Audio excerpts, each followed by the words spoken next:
Good. Several of you have done, hopefully all of you have done the quarter term exam by now. I saw some of those filtering in. Make a note of those. And for tomorrow night, your assignment is to bring any questions that you remember from those that might have been confusing. And I'll go through some that I cherry pick as well. Make sure that we have you on the right track of taking test questions and how to process them properly, because now that's a skill you want to start working on. You have enough content under your belt that now you want to shift and add to.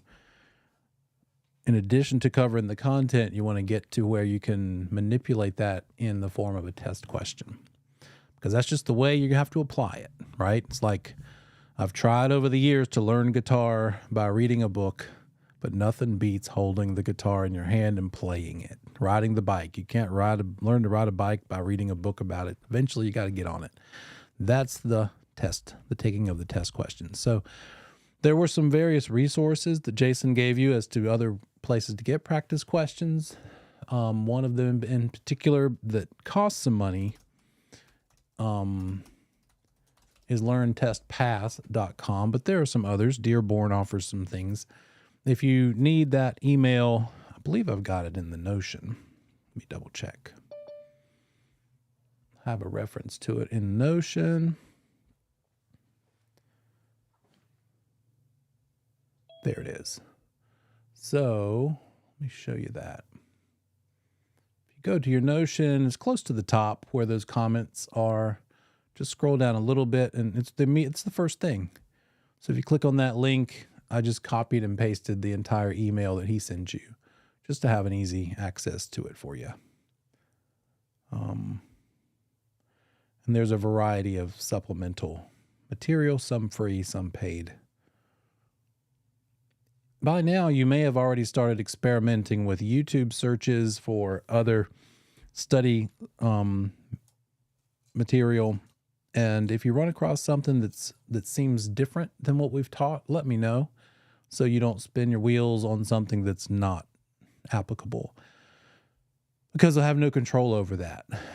Travis Everett, he does a good job. I've only found a couple of questions in there that might be something somebody has brought forward, but we've usually resolved all those things.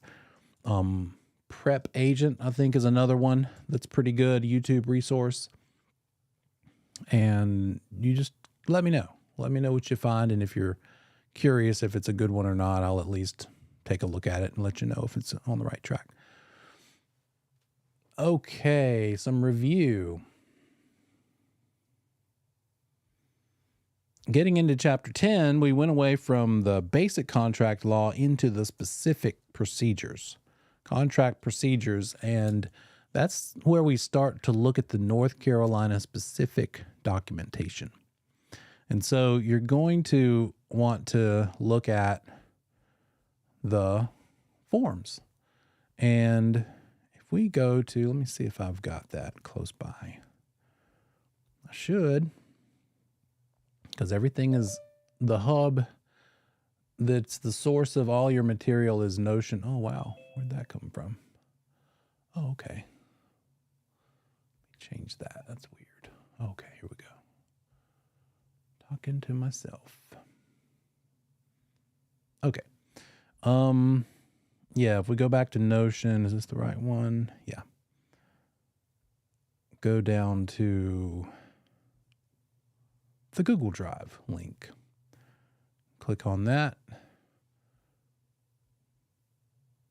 That'll bring you to, here we go. And so to access those forms, whether I might be talking about the offer to purchase form, contract offer to purchase and contract 2T, or the listing agreement, or the buyer agency agreement, that's all going to be found under this 2023 forms. And the first two documents I have here, you don't really need to take a look at, but when you're in the business, every year in July, the North Carolina Association of Realtors puts out this document, which is a summary of any changes that were made for this coming year and that you'll need to make note of. So, like, for instance, Form 2T this past July, they came out and said, look, we made a couple of changes. Some of them are bigger than others. Sometimes it's no changes, but this time there were quite a few, like checkboxes added to include whether it's an offsite septic tank, technical changes about the due diligence and earnest money deposit. So stuff like that. But I put that in there just for fun. But the documents we're going to look at more closely tonight will be like this backup contract addendum, FHA VA financing addendum. We've already talked about the buyer and seller possession. What happens when closing happens at a different time of possession. The example that we dealt with where we're having a settlement meeting on a Friday, but it goes past 4:00 p.m. And why that's significant is 4:00 is when the Register of Deeds office closes. You can't record deeds anymore. So you're going to have to wait till Monday to record that deed. And what is special about the recording of the deed? What cannot happen until the deed has been recorded? What is it that cannot take place till the deed is recorded? I'm seeing some follow-up in the chat. Paid resource is the best. You know, if I had to pick one, I'd probably, and only because I've done it myself, just as an instructor to kind of see what wording of potential test questions they use. Learn, Test, Pass has been the one that I've dealt with directly the most. It's easy. It's relatively cheap. It gives you a decent amount of time with it, and then you can just hit a couple of buttons, and it'll give you a however many question you have time to answer practice test. And it's 1,200 total questions between the national and the state that they can pull from. You don't get to just say, what's question 1? Oh, what's question 139? They're going to pull every time you tell them to make yourself a test. And from people who have done it before, they said they have not seen many repeat questions. They seem to do a pretty good job of not giving you repeat questions. You'd probably have to take a lot of them before you started seeing some repeats. So I like that part. Yeah, good. Travis is the one that I watched when I was getting up to speed as an instructor back in 2018. I would pay the $13 a month YouTube premium, and that way I could turn off the video on my phone and still hear the audio of the YouTube videos, and I would just listen, no matter who it is. So that might be something you want to do for a couple of months so that you can just have that as a resource. Yeah, you got it. The keys. Can't pass the keys over until the deed is recorded officially. Well, I guess more properly, let's say it this way. The keys probably shouldn't be passed along until the deed is recorded. But could they be? Sure. What considerations need to be taken in mind when somebody does want to possibly give the keys to the buyer before the closing has happened, before that deed has been recorded? What are the concerns that need to be addressed? Yes, Joseph gets right down to probably the number one most testable answer to that question: the insurance consequences. Let's make sure we have proper coverage. The worst case scenario, nightmare situation would be the seller lets the buyer move in early, in that case of a settlement happening on Friday, but a closing not till Monday. And if we forget about the insurance and that buyer throws a big bonfire celebration, housewarming celebration, and the house burns down, did the seller cancel the insurance Friday and this thing burned down on a Saturday and there's no coverage? Did the buyer move stuff in? Sometimes the buyer will say, okay, seller, if you won't let me live there for these 2 days, would you at least let me move my stuff into the garage? And that's always sort of a red flag, because you're like, is that really what you're going to do? Or are you going to try to wiggle that doorknob and maybe get in because you think you could get away with it? So it's sort of just the comfort level of the client, mainly the seller. Hey, seller, how confident are you that this buyer's going to behave themselves? And ultimately, it's the client's decision. We can give them a warning all day long. I just had the one this past couple of weeks, and the buyer agent didn't like that my seller wanted to stay after closing. The opposite of what I've been talking about. In this case, my seller wanted to stay and live there for about a week and a half after the closing day. And so the buyer's agent said, well, hey, buyer client, you're going to let the seller stay there? Well, it's not my favorite thing. There are some potential complications. You're always worried. I mean, what's the worst case? What if the seller just stayed there? What if my seller did not get their new house and that closing fell through? Now that new buyer, who is now the new owner, would potentially have a tenant in there that's not leaving. That's always the worry. Insurance coverage, and then also like a holdover tenant, because this is a little miniature lease kind of a thing. And what if they don't go? What if they don't leave? You can't just, no matter what they show on TV and movies, you can't just kick people out overnight. They can stay for a while, even if it's not okay, even if they don't have permission.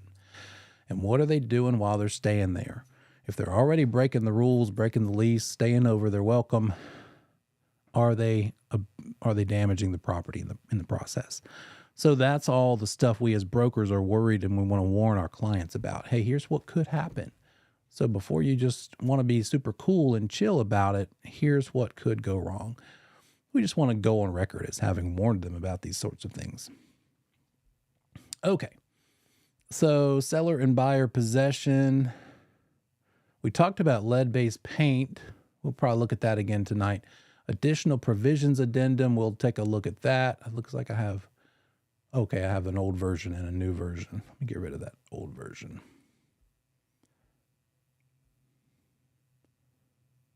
Later. I'll do that later. So we're going to look at a handful of these.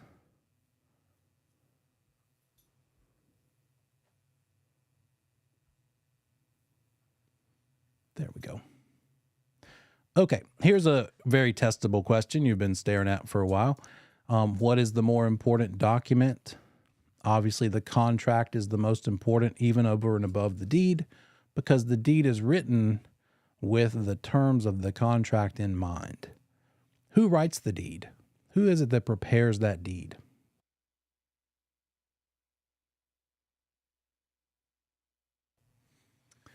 Is it an agent? Is it a lender? Is it the other agent? No, you guys got it. It's the attorney, the closing attorney. One of their many tasks is to prepare the deed. Is the deed for this transaction that's closing today the same deed that was used when this current seller was the buyer 5 years ago?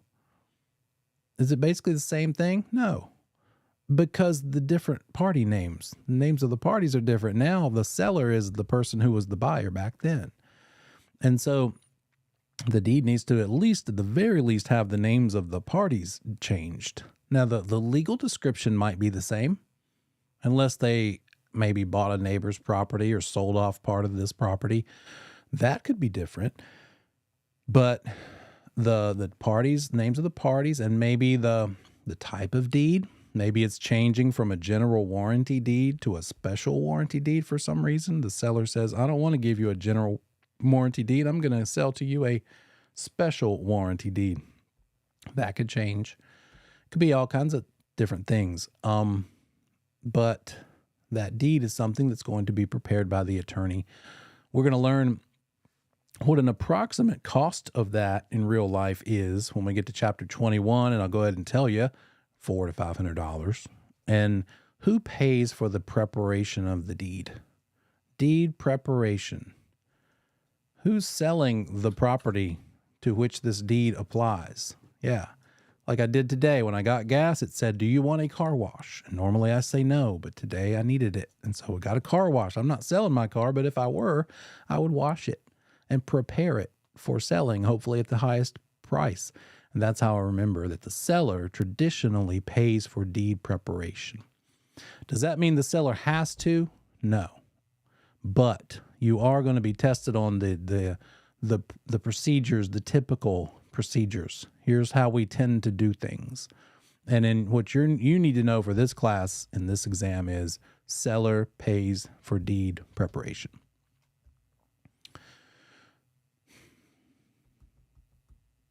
The attorney does lots of other things. We'll get into that in chapter 21. Let's see. Continuing the review of 10, We as brokers cannot make changes to the contract or the addenda, amendments, none of that. If a document needs to be created, how do we do that? How do we handle that if our client says, look, I want to make it so that the seller includes their 3 dogs in the sale of this property, and there is no pet addendum.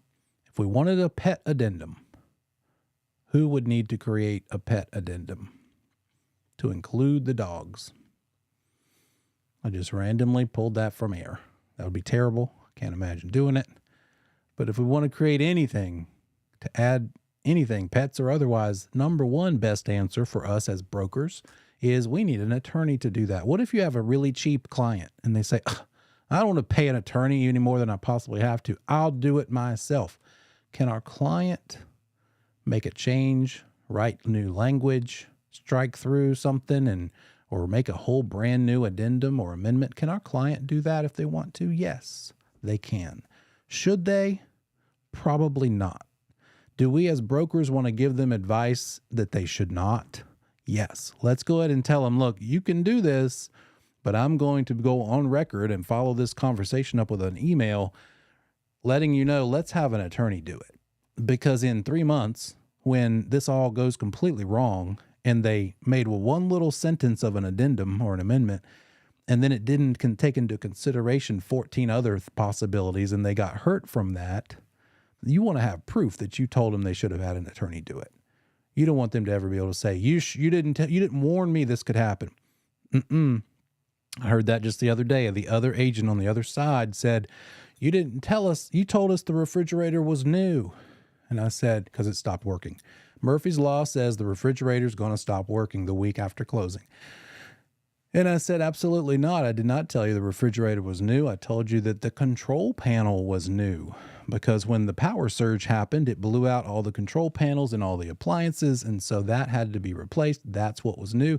And after that, I looked up in my email history and I found the email from October 14th that showed him, and I told him, control panel new, not the whole appliance, just the control panel.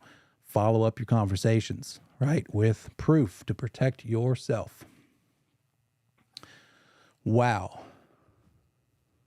Interesting. Chara has a great example. Contingent on leaving the 3 cats because the daughter fell in love with them. Broker was urging them to do it. Let's make the sale happen at all costs. VIP client. Yeah. Everything's negotiable. That's the standard answer. You think they would leave the couch? Hey, everything's negotiable. Let's try it. Let's ask. Or the cats in this case. But we as brokers cannot draft. If you see the word draft on the test, practice or otherwise, that's probably a red flag that we as brokers aren't allowed to do it. Who can draft? Attorneys can draft language. Parties to the transaction can draft language. We are not parties to the transaction. We're the brokers for the parties to the transaction. And reasonable skill and care is part of our responsibility. And that means knowing which forms to use. We're learning a little bit of that about that in this chapter, in this class, but really you're going to deep dive when you get out there and start doing the business. That's when your BIC is going to train you on how to actually do it. And that's why as a provisional, you want to have that BIC close by, because you want to say, hey, BIC, here's this buyer of mine. They're an FHA loan buyer. They're using an FHA loan. What forms do I need? Guess what? Different ones than if they were using conventional money. They were borrowing money with a conventional loan or using cash. Different forms. And you're going to learn that on the job. On the job training is the biggest part of this business. We can get those forms. I've shown you a couple of times at this point.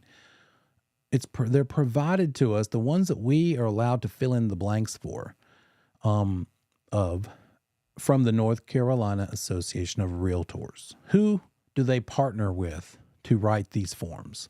NCAR, and who else writes these forms for us to fill in the blanks of?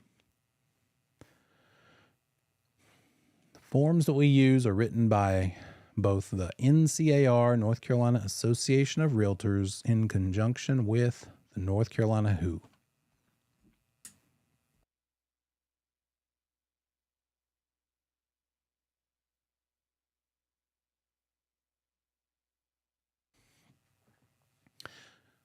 There we go. North Carolina Bar Association, the attorneys of North Carolina. You got it. That's who makes the forms that we use. We need to be careful with these forms. I've seen pretty sloppy forms. We need to make sure they're nice and neat, easy to read.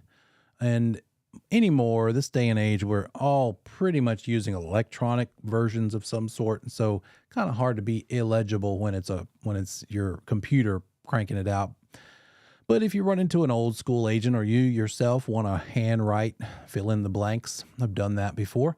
Just be neat, be legible, make sure that there's no questions and unclear language, unclear or ambiguous language.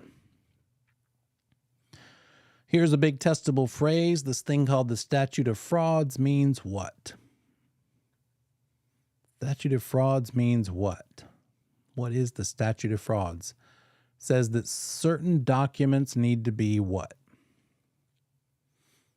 Sometimes the answer is right in front of your face, but not on the test. In writing, it's a two-part answer. In writing in order for what? For what purpose does it need to be in writing?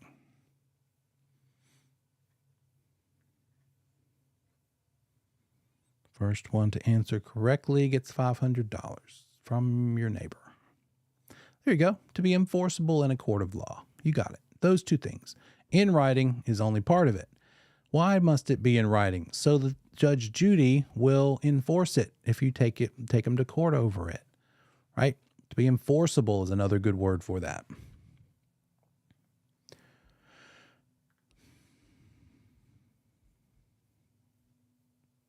What about earnest money? This thing called earnest money, is that required? In order for it to be a valid, good contract, is earnest money or EMD, earnest money deposit, is earnest money required? Yes or no? What about due diligence money? Is that required? They are both not required. In other words, they could be $0 or more. What about this due diligence time, deadline period? Due diligence deadline, does that have to exist? Does there have to be any due diligence period? Could you have a contract with no due diligence period? In a market like we're in, seller's market, the seller says, you can do inspections, that's fine. But if you do those inspections and then based on them or any other reason you decide to walk away, you're going to walk away from the earnest money too, right out of the gates, immediately. So be careful with that one. There could be no due diligence period. Does the buyer still have the right to walk away for any or no reason? Correct. The buyer still has the right to walk away if they want to. It's just that out of the due diligence money and the earnest money, what could they possibly get back? Well, if there's no due diligence period, then they're not going to get either one of them back if they decide to walk from day one.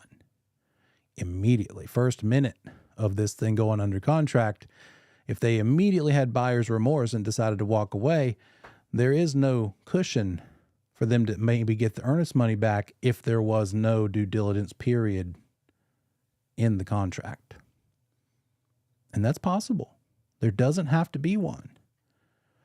And in a market like this, that might be something that really happens.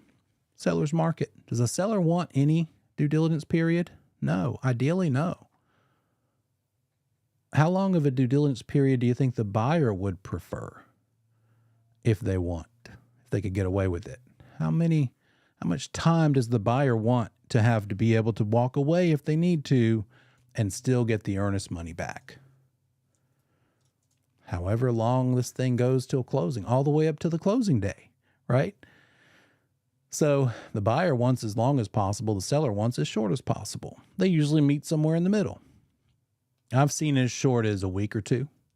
Some of these big big $1 million proof of funds letter buyers, these buyers that come in and say, I'm paying cash. Here's my proof of funds. See there, I've got $1.5 million in this account. And they're just an LLC partnership, and they're buying up rental properties. That's why they want to buy it. I had one, and they said, we're only asking for a 7-day due diligence period. They didn't even have an official inspector come to see the house. I came to the house because I was representing my seller, and she worked from home, and I wanted to make sure that she was cool and comfortable. And I just hung out. And because I found out from the buyer's agent that this buyer wasn't even going to send in an inspector. The person they were sending in was just an employee that they had, just somebody that was going to go down a checklist and make notes of what kind of flooring, what kind of counters, what kind of shape is it in? What do we need to do to make this into a highest possible rent attracting property we can? So they didn't really have an official inspection. They just said, we want to put new switch plates on the outlets. We want to put tile on the floor and granite counters. We want to make this thing bomb-proof so that we can just keep putting in a steady stream of renters over the next 20 years with as little wear and tear as possible. And that's their business. They could have chosen to walk away for any reason or no reason. I'm going to say that phrase a lot. Don't get tied up into however many days of due diligence. That's secondary, and that ties more into how much money would the buyer get if or lose if they walk away. The thing about the due diligence, the thing about a buyer buying in this market with this type of contract that we tend to use is they can walk away for any reason or even just no reason at all. The follow-up question is, how much are they walking away from if they exercise their right to walk away? Now we need to know the dates, if there are any. And usually on the test, they're probably going to talk about there being a due diligence period, but it is possible there could be none. So just keep that in mind.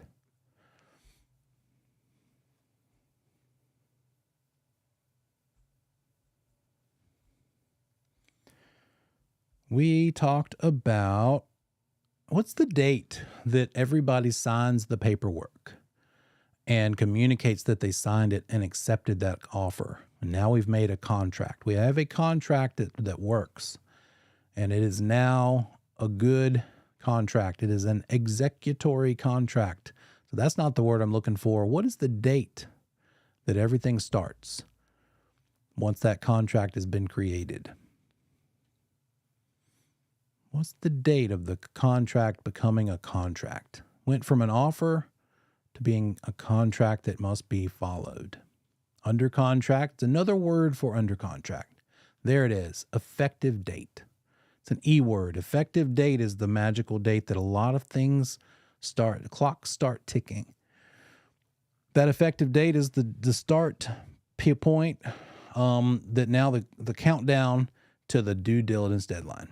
So I've drawn this little sketch for you before, but we've got this thing where we were on the market all the way up to this point.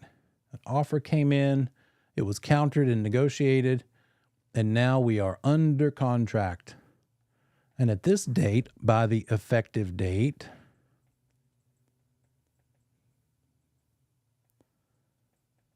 the buyer needs to hand over which check to the seller. Make the check out to the seller, and we need to get it to the seller's possession officially by the effective date. Which thing is it? Earnest money or due diligence money? It's the due diligence money. You got it. By this date of under contract or effective date. And now the clock is starting to tick. And from here forward, all the way up to whatever was negotiated for the due diligence deadline date, that buyer can back out for any or no reason. So if they back out during this period, up to and including the due diligence deadline date, 5 p.m., what could they possibly get back, the buyer? What are they going to get back into their possession if they decide to walk away? You got it. That's why I think, jokingly, this should be called the earnest money period. They're not getting the due diligence money back. They lost that on this day, first day. They gave it away, non-refundable. The only way they'd possibly get that back is if the seller breached. Maybe they'd get it back in that case. But the earnest money they could get back, and then if it goes beyond this due diligence deadline, now the earnest money is also not coming back to them. Off the table. Sellers keeping it. So just watch out for that. Always think about this sort of timeline on the test and think, okay, where are we here? Where are we in this timeline? That might help you answer that question. And they're usually going to be talking about a due diligence deadline versus the effective date versus the closing day.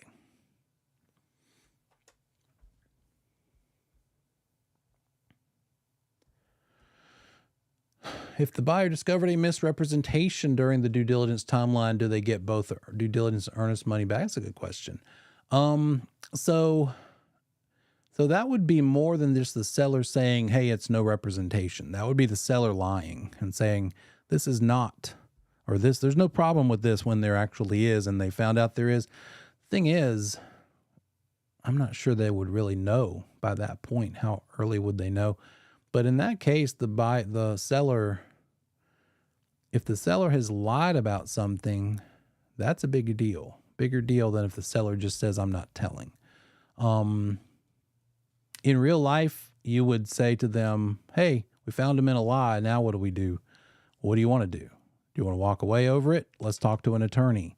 But I think you might have a chance at actually walking away over it if they were lied about it. You could certainly now go after the agent, turn them in, find out if they get maybe the Realtor Association involved, maybe the Real Estate Commission involved. It would be big and ugly, and people would probably start trying to come up with solutions to make your people happy so as to put it all to rest, and you probably would benefit your people to go through with it.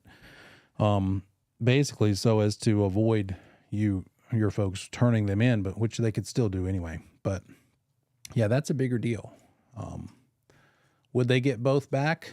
That's probably something as a broker I would not give an answer to. Depends. It depends on the law process, the legal process, and you as a broker wouldn't be required to answer that. We'd say, let's talk to an attorney and see what they say. But that does sound a lot like a seller breach, right? Because the seller is lying, is giving improper information, not because they didn't guess right, but because they said the wrong thing. But the question is, did they know or not? The seller's probably going to say, oh, I'm sorry, I didn't know. How did you catch them in that lie? That might be something that takes longer to figure out. And so in the initial moment of this happening, the question is really going to be, do you want to go through with this? And does the seller want to risk your people suing them over this thing? And that might end up in a better deal for your people.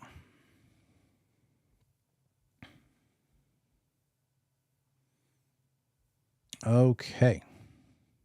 Settlement date versus closing date. When is the settlement date? If we say in the contract that the settlement date is going to be on December 13th, what's the latest we could possibly close without anybody being able to charge sort of a penalty for going past that 13th? What's the latest we could close if the settlement date in the contract is listed as December 13th? Maybe the lender needs more time to give loan approval. Maybe somehow the repairs haven't been done yet or negotiated yet. Yeah, that magic answer there. Settlement date is not time is of the essence. Be careful. Be careful about that. There's only 2 places in the standard 2T contract that have the time is of the essence element, and this is not one of them. There is a built-in 7-day extension. And so we could potentially bump this closing all the way up to 13 plus 7, December 20th. What if on December 20th we realize, look, the problem still is here. We have not cleared it up. We can't close today. Going to have to close tomorrow, the 21st. 8 days past the original settlement date. What do we do then, you think? If we are 8, not 7, but 8 days past the original settlement date in the contract, what are we going to do?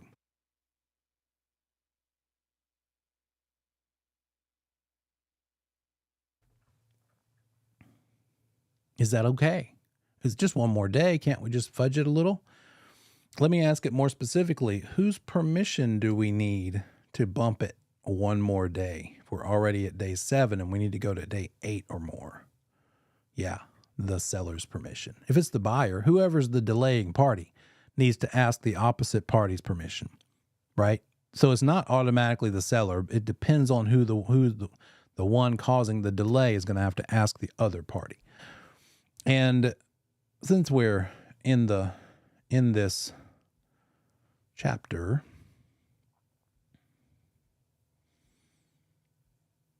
let's go to a very important and frequently used, let me see if I've got it.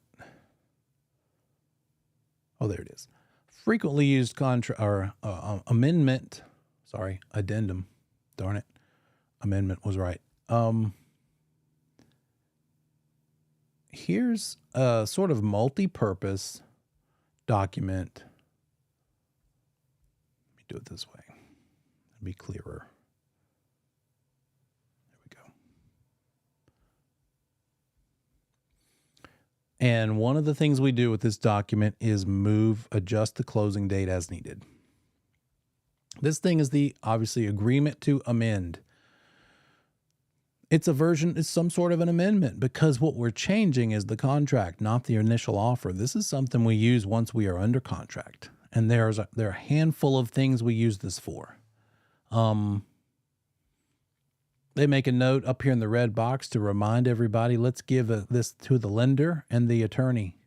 Need to make sure sometimes the attorney, we forget to give them these changed documents, these amendments, and they don't know that a date was changed or an amount of money was changed. The seller is going to give some credit to the buyer but in lieu of repairs because they won't fix the $2,000 window. How about they just give the buyer $2,000 in closing costs so as to not have to wait for that new window to get installed? Sometimes that's a big delaying thing. So whatever those changes are, here's the most frequently used one. We've got the buyer listed up here, the seller's up here, the property in question. And then one of the things we can do with this form is change the price. If we need to change the price because of repair negotiations or anything else, here's what we'll use to do it. We'll acknowledge the original price from the current contract, and then we will say what we're going to change it to. We're bumping it from this to this, check the box. It might be that its additional earnest money needs to be changed. In what case, can you imagine or think of maybe an example of when we might want to, for instance, give more earnest money to the seller? When might the buyer need to give the seller more earnest money? Seller wants more earnest money, potentially for what reason? We already did that. We already did earnest money a while back. Yeah, Joseph says because it's dragging on, maybe in exchange for moving the closing date. Rather than earnest money, what might the seller say they want? Forget earnest money, guys. What I want is now more due diligence money because that's non-refundable. So that's a frequent little transaction that happens in the transaction is if the buyer needs more time because maybe they couldn't get that inspector out there. Maybe they originally asked for, I think I was coming around to that in my little story a while ago when that big investor buyer proposed a 7-day due diligence period.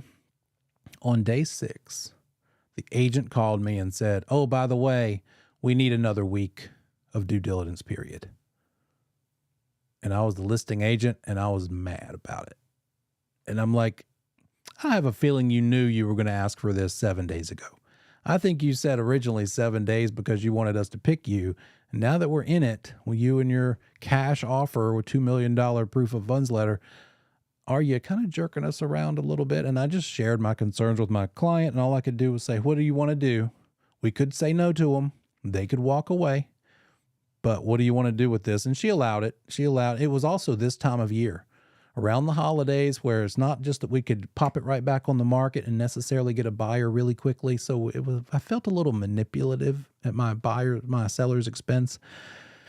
So I was feeling kind of protective and mad about it. But the seller wanted to do it, and we did it, and it worked out. But they asked for another extension. What we could have done, I don't remember if we did or not. I think we did not. I told her we could, and I said, let's try it.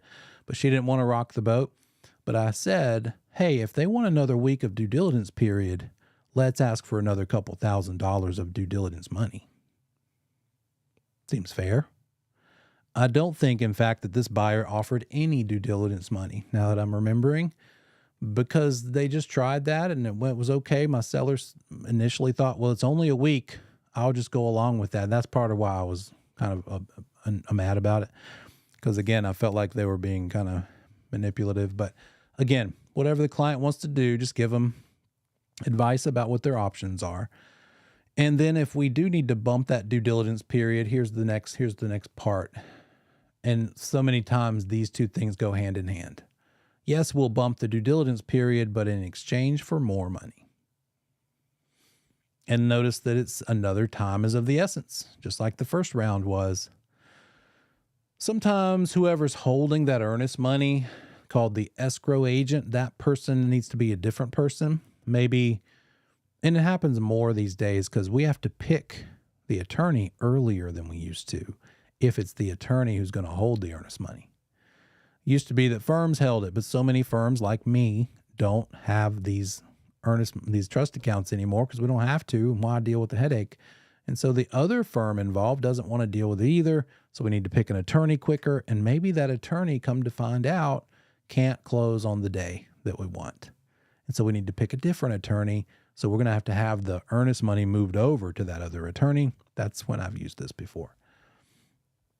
And then if we do that and use this option, that attorney or their paralegal would need to acknowledge, sign showing that they got it, that money really exists and we gave it to them.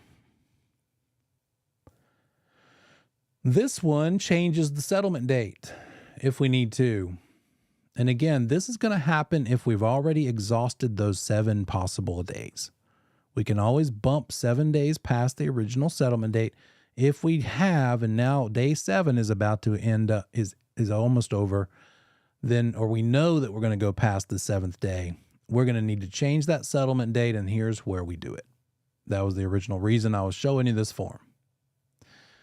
Notice here, what do you think happens if we bump it to another couple of weeks out? Is there going to be an additional 7-day cushion from that extended date? Yes, unless you check this box. But it might be that the non-delaying party, the one that you had to ask permission for the delay, says, hey, you're crazy if I think I'm going to give you even another 7-day cushion past this delay I'm giving you. So if we check this box, that 7-day cushion becomes only a 4-day cushion. I don't think you need to you won't run into this on this pre-licensing exam, but that's what it means in case you run across it when you're looking through it yourself. And then this is another very commonly used item. Seller's going to pay some money toward the buyer's closing costs. And that might be something where the seller originally offered to pay $1,000 toward the buyer's closing costs. And now that we find that the house needs some work, repair work, part of the negotiation of that, instead of fixing it, is the seller says, well, how about instead of me taking my time to fix this, since we're trying to close fast or whatever it may be, how about instead of $1,000, I give them $3,000? So that's where we would change something like that. We'd say, instead of $1,000, we're going to give $3,000 toward the buyer's closing costs. And then finally, a home warranty, 1 year, usually a 1-year home warranty. And whether the seller's not willing to pay it or the buyer asks for it, in either case, the seller's going to pay it or not. So if the buyer wants to get one and pay it themselves, or if you want to pay it for your buyer, then we don't need to use this at all. because this is only either that the seller's not paying or that the seller will pay for one. But if somebody else besides the seller's paying, but there is going to be one, then this isn't what this is for. This is only in these two situations, and that's it. Just this one little couple of pages, the agreement to amend. It's an amendment. Notice it's got a place. This is relatively new. It's got a little place to say amendment number what, because it might be that we have a couple of these things. Maybe initially, for some reason, we change the purchase price, but then the transaction goes another week, and then we also need to change the due diligence fee and the due diligence period. So rather than risk having one that doesn't have all of these things factored in, we make a note, oh, there's like 3 of these, because we had to change things at different times along the way.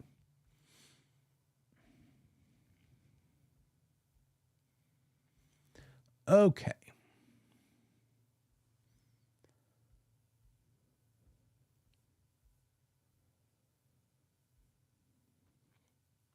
What about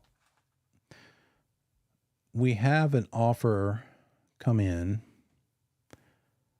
and we got our buyer, we got our seller, we've got that volleyball net in between. Get it nice and straight. Okay, there we go. And so this buyer, make that a little brighter, has a buyer agent that's helping them. And that buyer agent prepares an offer to purchase.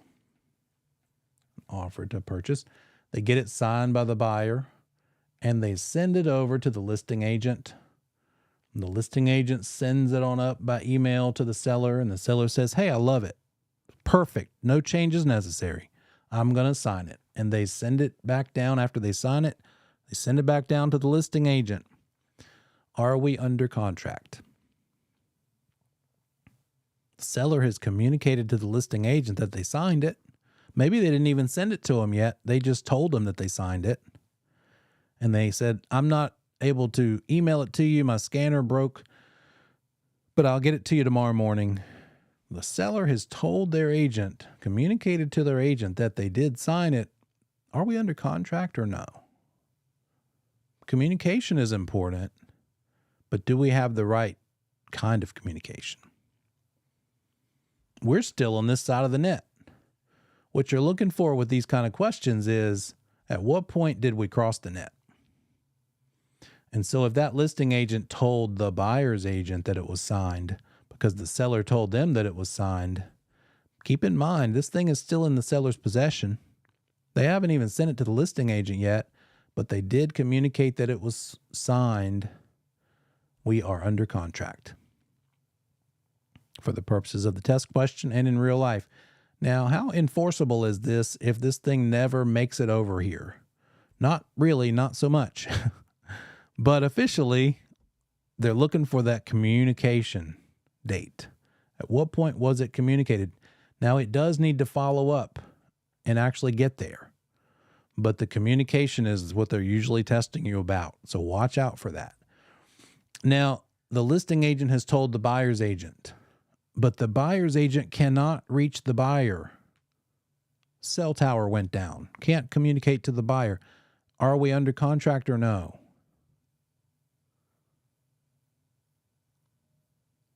We're still under contract because the representation of that buyer is by their own agent.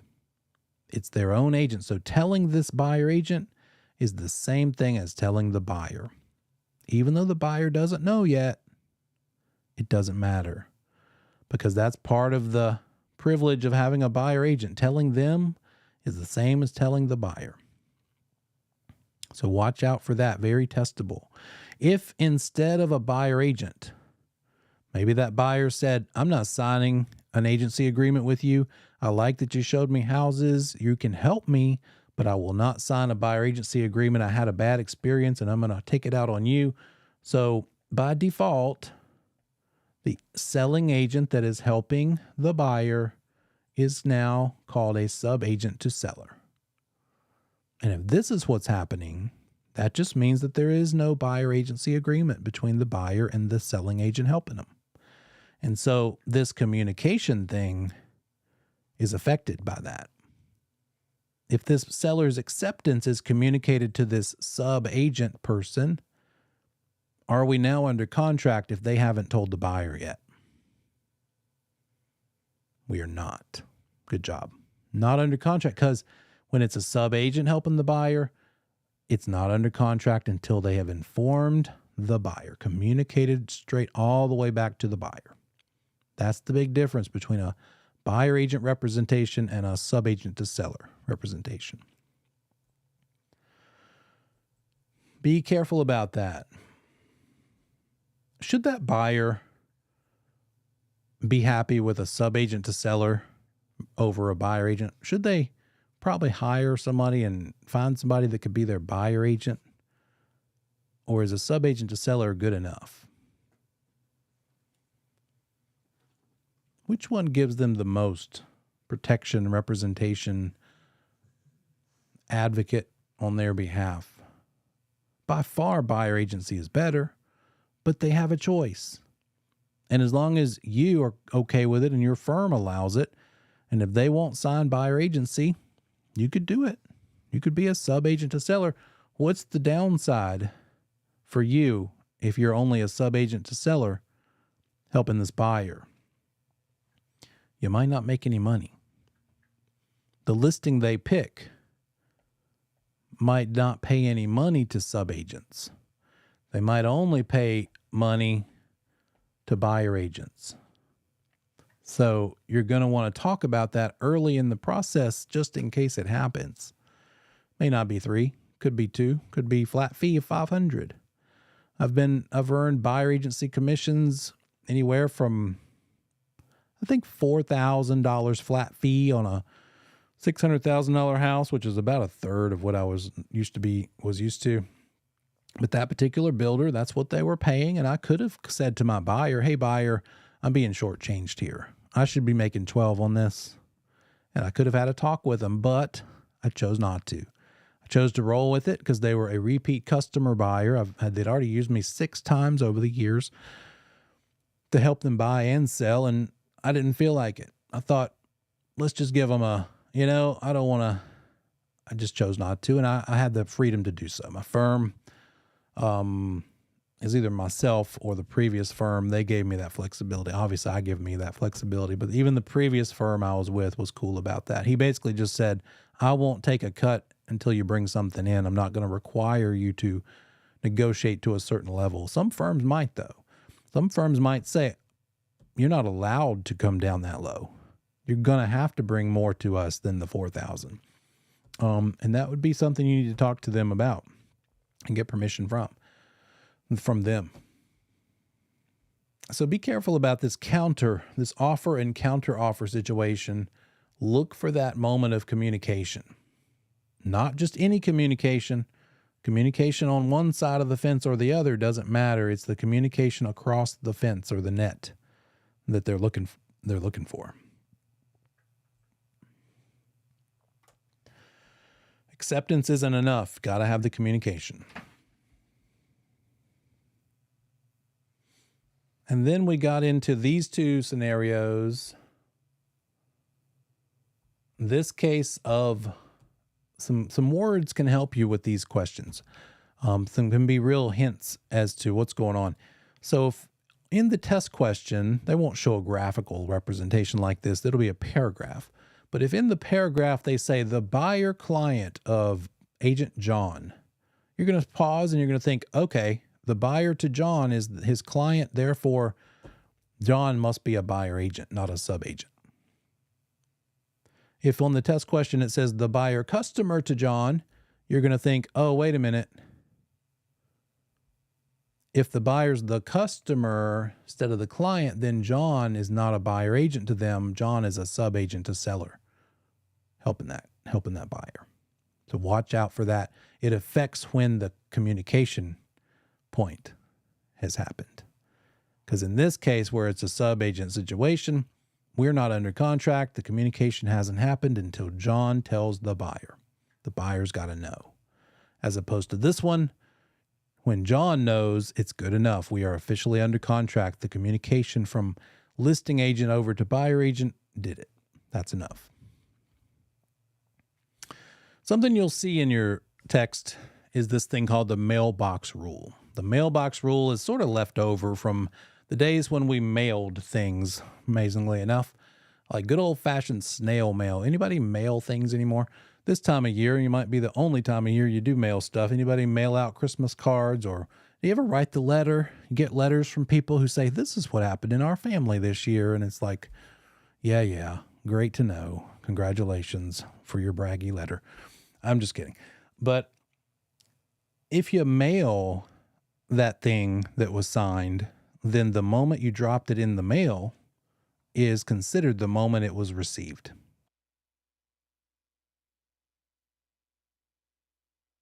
It's considered having been delivered from the moment it left your possession and went into the possession of the United States Postal Service. You drop it in the big blue box out front, then today's date is effectively the date it was delivered because it's out of your hands. We're not talking, be careful here, pay attention. We're not talking about the money. The due diligence money, earnest money, the mailbox rule does not apply to the money, only to the acceptances of contracts.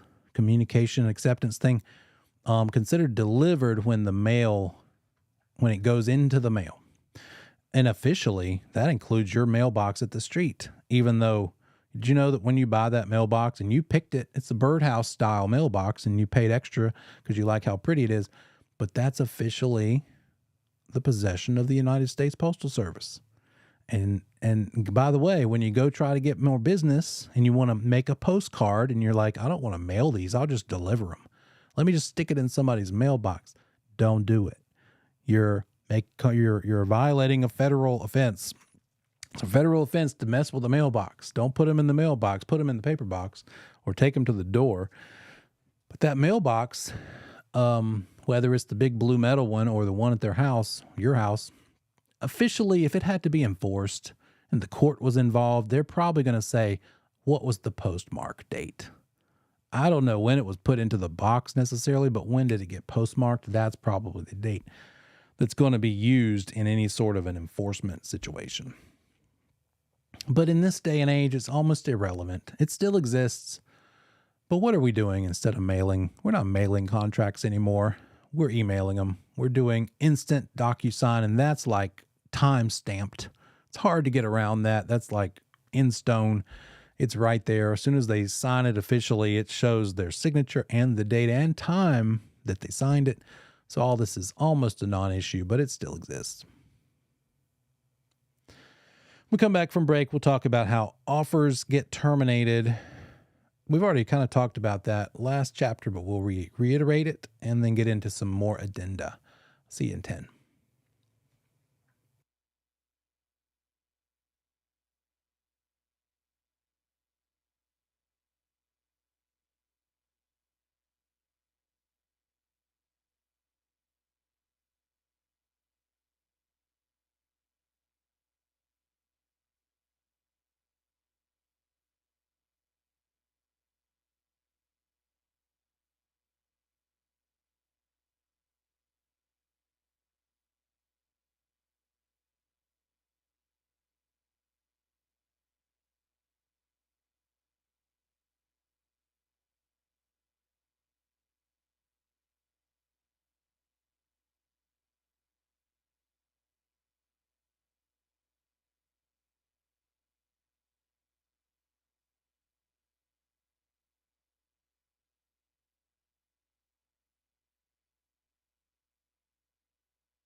termination of offers. How can offers be terminated?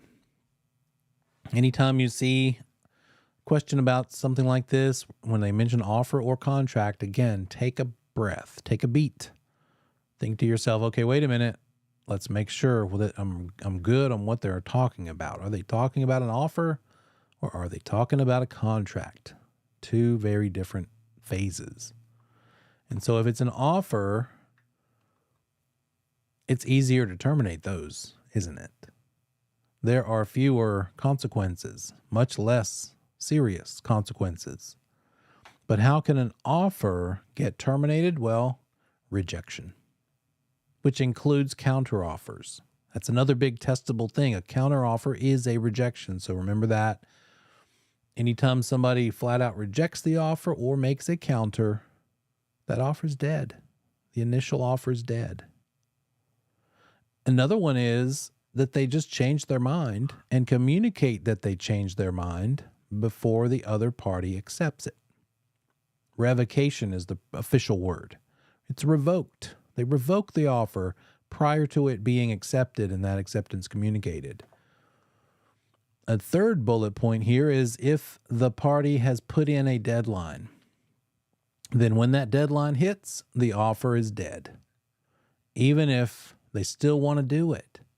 Maybe the buyer says, hey, let's put in a deadline for tomorrow at noon because I don't want the seller to drag their feet and keep me wondering because I have another one that I'm kind of thinking about. And let's just move on if we're not going to be able to work it out.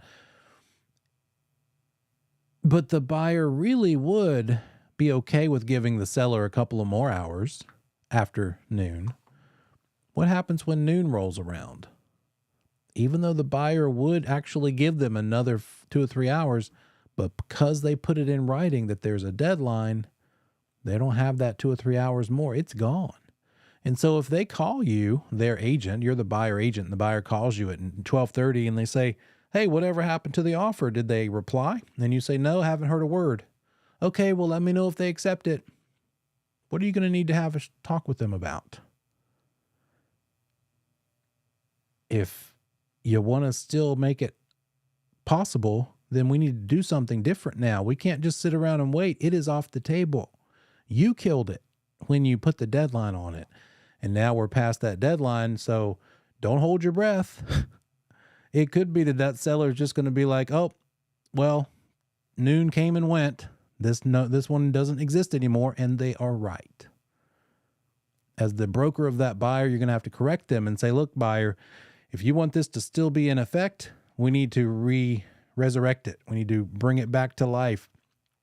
Put something in writing and let me resubmit it to the seller, or at least let the listing agent know, okay, here's our new deadline.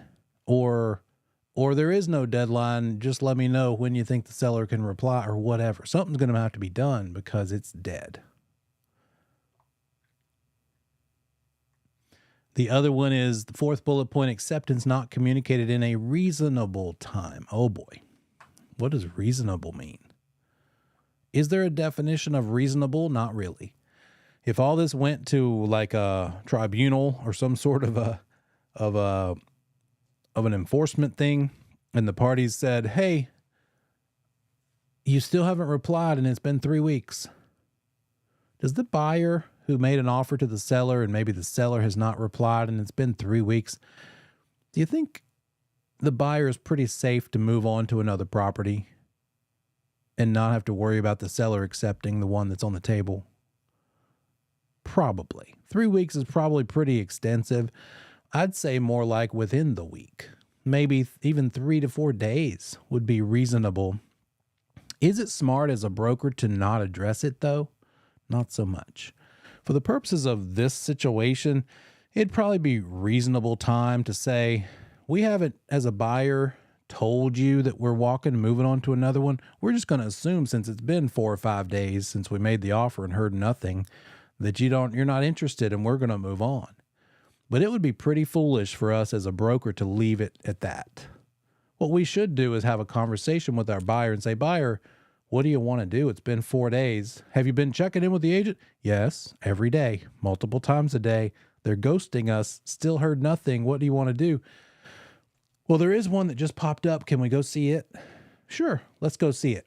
But before we do, what if we really fall in love with this new one that popped up on the market, but then in that same moment you decide to make an offer on it, this current offer that's out there gets accepted?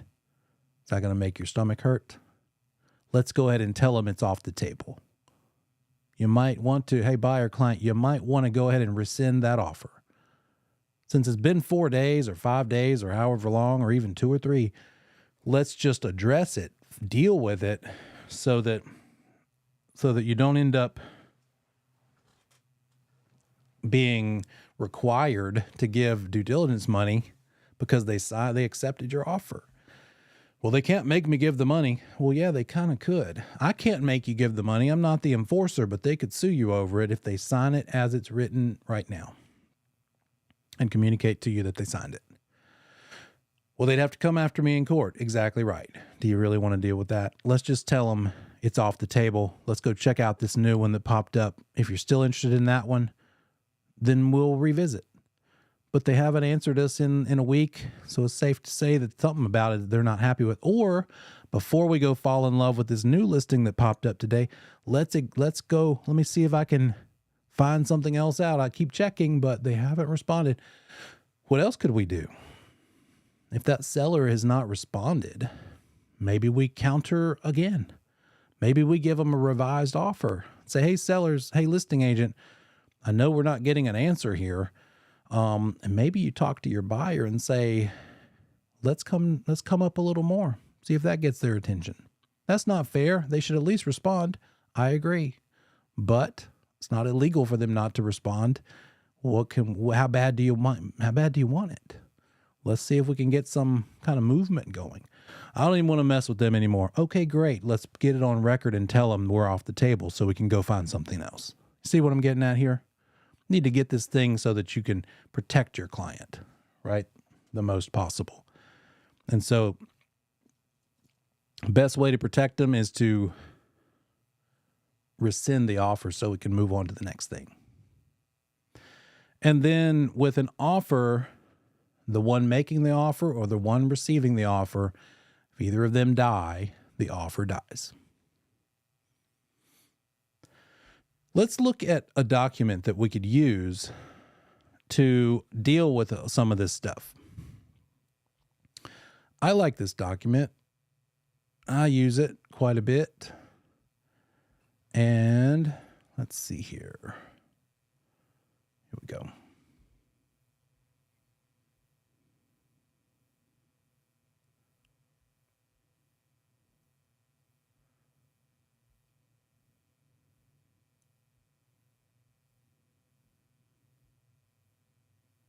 Oh, there it is.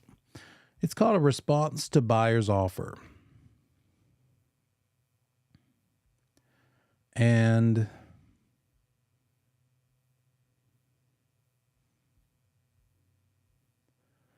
it accomplishes 3 different possible goals.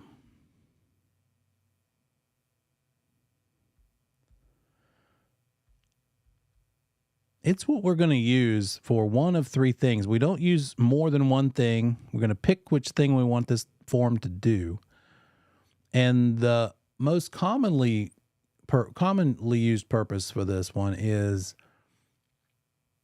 this situation. What if you're a listing agent and you get 3 offers in on the property and they're just not quite good enough? Your seller's thinking and saying to you, I'm just not excited about any of them. I want them to be better. What could your seller do? Well, they could turn them all down. I like to encourage momentum. I like to encourage counter offers because I think that going back and forth is more productive than people who just say, well, I'm not even going to reply. That's usually kind of counterproductive. What else could they do besides turn it down? They could pick one and accept it, but they don't like any of them. So they could pick one and counter just one of them. What if they counter offered all 3 of them though? What if it looked like this?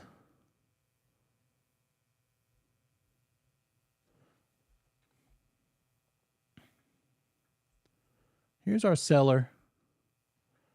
We've got one offer. Let's see, we've got a asking price or a list price of $400,000. We've got one offer for $390,000. We've got another offer for $401,000. And we got another offer for $403,000. But that $390,000 offer is all cash. That $401,000 offer is a 95% loan to value ratio, meaning they're putting 5% down. And this 403 one is an 80% LTV, which means they're putting 20% down.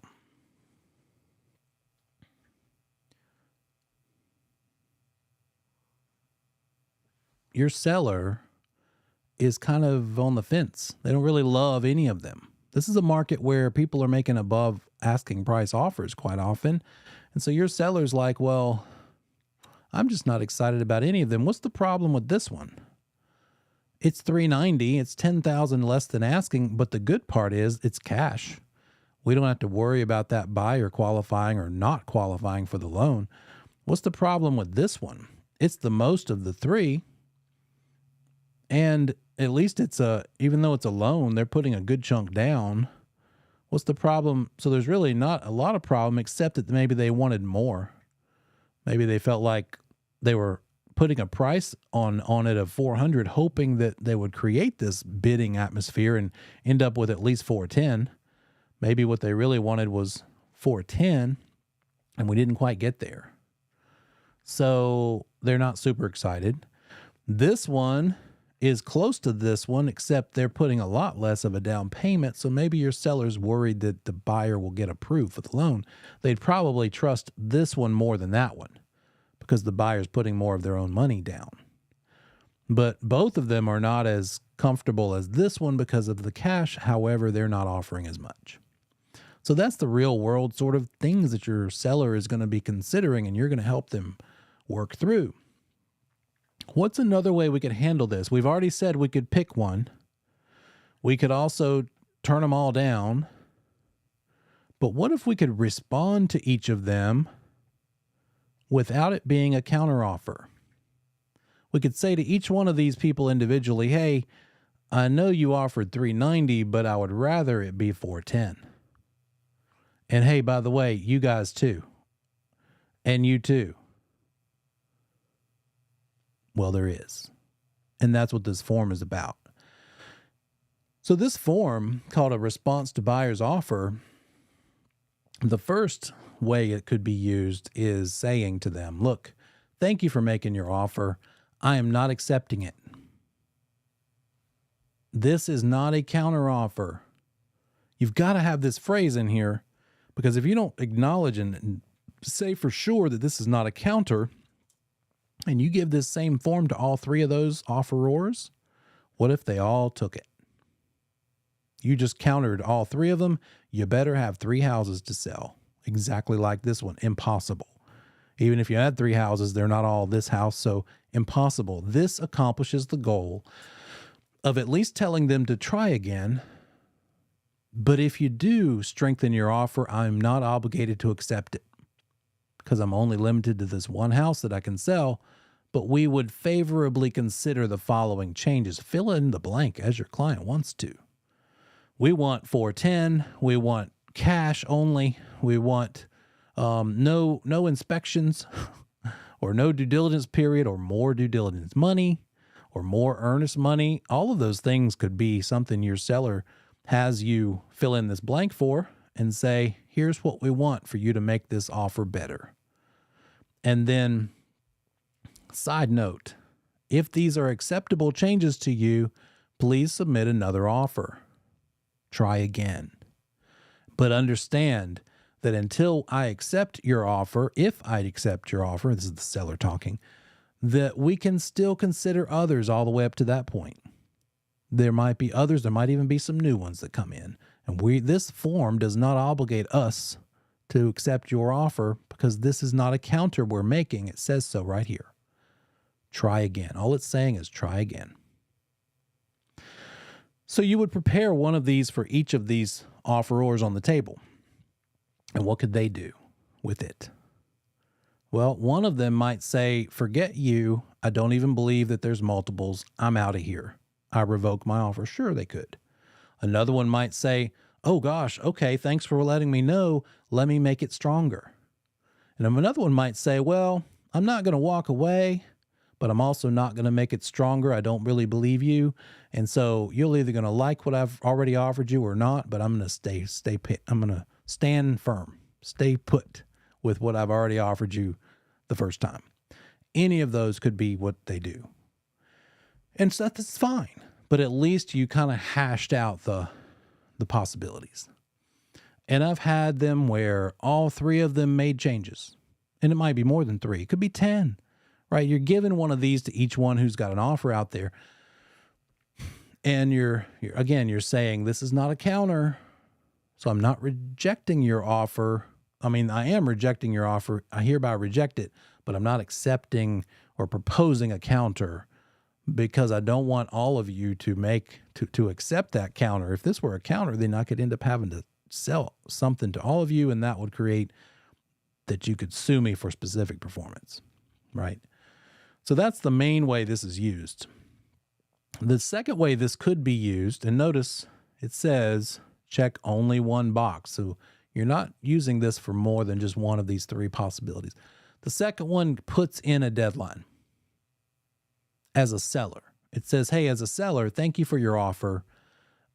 We are considering all offers that we receive by Sunday at 5 p.m. So that's the official deadline. Please bring all best offers. Bring your best possible try by Sunday at 5 p.m. If you do want to submit another offer, do it as soon as possible, but not later than this date, Sunday, 5 p.m. If you don't submit another offer or withdraw the current one, we're going to assume your current one is still what you want to try. But understand, again, like that last one that had bold, we might get other offers and we don't owe you anything. This basically is a big protection document for the seller or for the offeree. And then the last way that you could use this form is just as an acknowledgement that you're rejecting it. It says nothing about another offer or try again. It just says, hey, I'm just giving something to you in writing saying that I'm rejecting it. This is not required. You could just email it as the listing agent. You could shoot an email to them and say, they reject it, and that's good enough. But if you want something with the seller's signature, which is not a bad idea to have, saying that they're rejecting an offer, this would accomplish that goal. So that is a useful one. I like this form. Just one page, those three possibilities. And it's got a lot of mileage in these last several years with multiple offers. Let's see if they put a date, receive a ton of offers, but not happy with any of them. They can back out anytime and not be obligated. You got it. Yeah. With this form, none of that's even necessary because this is not a counter. It's just a rejection and a suggestion. But if they, and as far as the second one, putting in a deadline, that's another good point. Glad you mentioned that. What if we say, hey, bring your highest and best offers by Sunday at 5 p.m.? What if Sunday at 5 p.m. rolls around and we end up with 13 offers on the table? Do they have to take one of them? The seller. Are they obligated to take only what they get by Sunday at 5 p.m.? Since they set that as a deadline, they are not. This is just a suggestion. It's an official deadline. Hey, bring us your best, but maybe none of them suit the seller. Even if it's an asking price offer or above asking price, the seller can still say no. And that's a great thing to remind a seller who's nervous about the process. Sometimes sellers think just because a full price offer comes in that they are going to be forced to sell it and accept it. They're not. You've put in work as their agent. You're going to hope that they accept something eventually, but you shouldn't pressure them to accept something. You should counsel them and say, hey, I think this is probably the best we're going to do, if that's true. But they don't have to accept. even by giving a deadline. Sunday at 5 p.m. rolls around. What if nobody makes any offers? Well, just because the deadline is here, you're still trying to sell it. You just take the deadline off and let people know. You could either put a new one on, bump it out another couple, or just don't even talk about deadlines anymore and just see what you can do. If it's been a few days and no offers have come in after like a week, it's probably just a good idea to revisit your pricing anyway.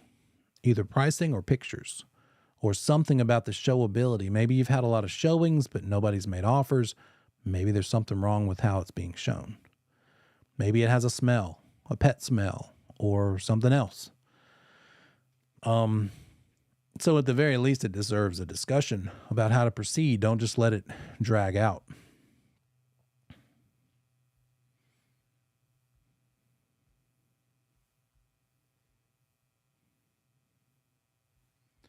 Okay. We know this already. Communicating to an agent, meaning a buyer agent or a listing agent, is the same thing as communicating to the what? Client or customer? Communicating to an agent is the same as communicating to what? A, client, or B, customer?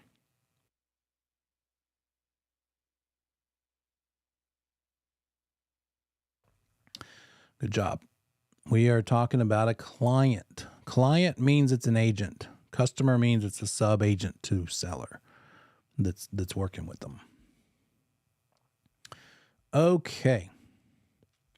Let's talk about some more addenda, but first, let's take a look at this example here. On Monday, the sellers tell their agent that they have accepted and signed the buyer's offer. The listing agent tells the buyer agent that they mailed the contract to the buyer's home address. They dropped it in the mail. The earnest money was to be delivered within 3 days of acceptance. On Tuesday, the sellers changed their mind about selling the house.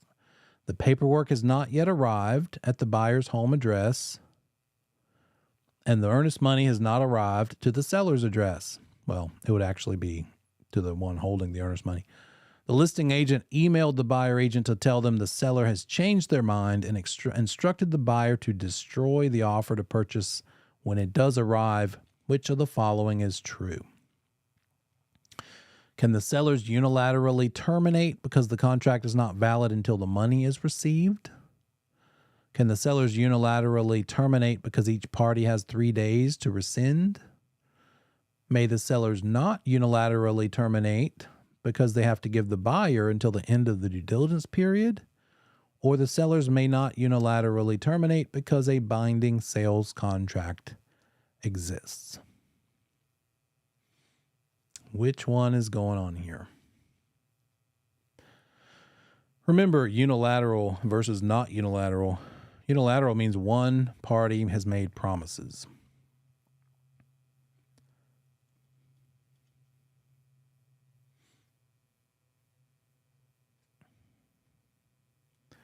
Got some answers rolling in here. Another hint, the money doesn't matter. When it comes to whether a contract has been made, the money is irrelevant. The money could be in any sort of transitory period, right? It could be not there yet. But if it was accepted and communication has happened that it was accepted, that's what makes it a contract. Not whether the money is in someone's possession or not. The money is just going to help firm things up and make it less likely that the buyer walks away, maybe. But the buyer still has the right to walk away. If the agents did not do their job properly and they decided to be lazy and not get the due diligence money in the possession of the seller fast enough, and it's now been 4 days, and we're 4 days past the effective date, and then the buyer decides to walk, it's a lot easier for that buyer to walk because they're not subject to lose anything because they never gave up the money because the agents didn't go get it. But we have other problems. The seller could still sue the buyer because there's still a contract. It's signed and communicated. The buyer still has their money. They might be a little more inclined to try to breach, but it's still a breach, which the seller could pursue them for, and they'd have to go through the court process It will just be a lot better if the seller had that due diligence money in hand. It'd probably be less inclined for the buyer to walk away because now they don't have the money in their possession anymore, right? So by far, you all are great. Seller cannot unilaterally terminate. There is a binding contract. The money irrelevant. So it's firm. Another example I give mostly in post-licensing, but let's say we've signed the contract, communicated the signing. It is 7:05 p.m. right now. And we two agents, you're the buyer agent, I'm the listing agent. We say, hey, let's just get together tomorrow morning and I'll give you the due diligence check. I forgot which one of us is the buyer agent. You're the buyer agent. You're going to give me the check in the morning. And we decide to meet at McDonald's parking lot. So I get to the McDonald's parking lot. We meet each other for the first time. Hey, great. Glad to see you. You've been great. Looking forward to working with you. Here's the due diligence check. Please sign here saying I gave it to you, and I'll sign it. And then I'm going to take it on over to my seller next. Is where I'm headed. And I'm pulling out of the McDonald's parking lot with the check in my hand. And your buyer calls you at that moment while you're watching my taillights turn right. And your buyer says, you know what? I've changed my mind. I don't want to buy it anymore. Bring me back my check. Bring me back the due diligence check. Remember, we are not the enforcers. We can't have anything to do with enforcing this stuff. If that buyer wants their check back because they want to breach, you have to bring them their check back. The commission says we're not enforcers. You would call me and say, hey, I see that you're hitting the stoplight. Go ahead and turn around and come on back. My buyer wants to get out of this. And I'm going to say, you know that's a breach, right? Your buyer's just setting themselves up to get sued by these sellers possibly. And you're going to say, yep, I know that. You taught me that back in pre-licensing. And I'm going to be like, okay, as long as we're on the same page. And I'm going to make a U-turn. I'm going to bring that check back to you because your buyer still owns the check. We are not the enforcers. Now, what if I had just gotten to my seller's house, handed them the check, and now I'm driving away? Sorry, out of my hands. I can't get the check back from the seller. What if your buyer then canceled the check? Well, that's a whole other can of worms that we don't even want to be a part of. They could try that. Again, the seller could sue them for breaching the contract. It's just at what point is the money being used to enforce things? We can't enforce things. So in real life, I've never seen it happen, but if it happened, that would be how it would go down. And so many agents in CE classes would say exactly what many of you said. Too late, sorry. And you're right that it's an effective contract, an executory contract that now is actionable in a lawsuit, but the money is not in the seller's possession yet and therefore would have to be returned. I doubt they're going to test you on that. I'm just trying to make the point about how this whole money is irrelevant in making it a contract or not. Don't let them deceive you in the test question and lead you down a path where the money has anything to do with whether it's a valid and enforceable contract. We are going to look at some of these addenda. Plural of addendum is addenda. The additional provisions addendum is a pretty common one. If it's an addendum, what phase of the process are we using it? The offer point or the contract point?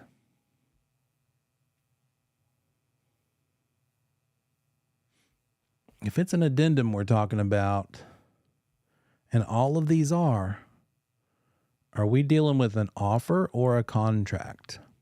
Which thing affects an offer? Amendments or addendum or addenda? Be careful. When it's an offer, we're going to use the standard offer to purchase and contract 2T. And we're going to need to maybe add some things to that offer. And we use addenda to add to offers. So all of these things, except for the last two, well, those two as well.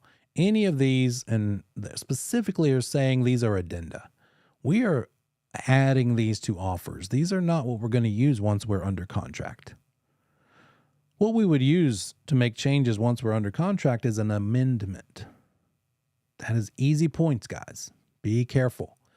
So all of these addenda are going to be things that we're using in the beginning when we're making offers, making an offer. If we need to add some provisions to an offer, we're going to use the additional provisions addendum. Let's look at it.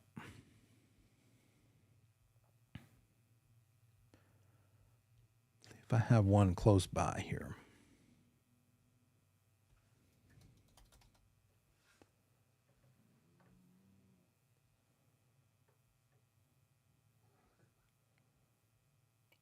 Here we go. Oops, 1 second. Found them all. I'm just going to go ahead and grab them all while they're here.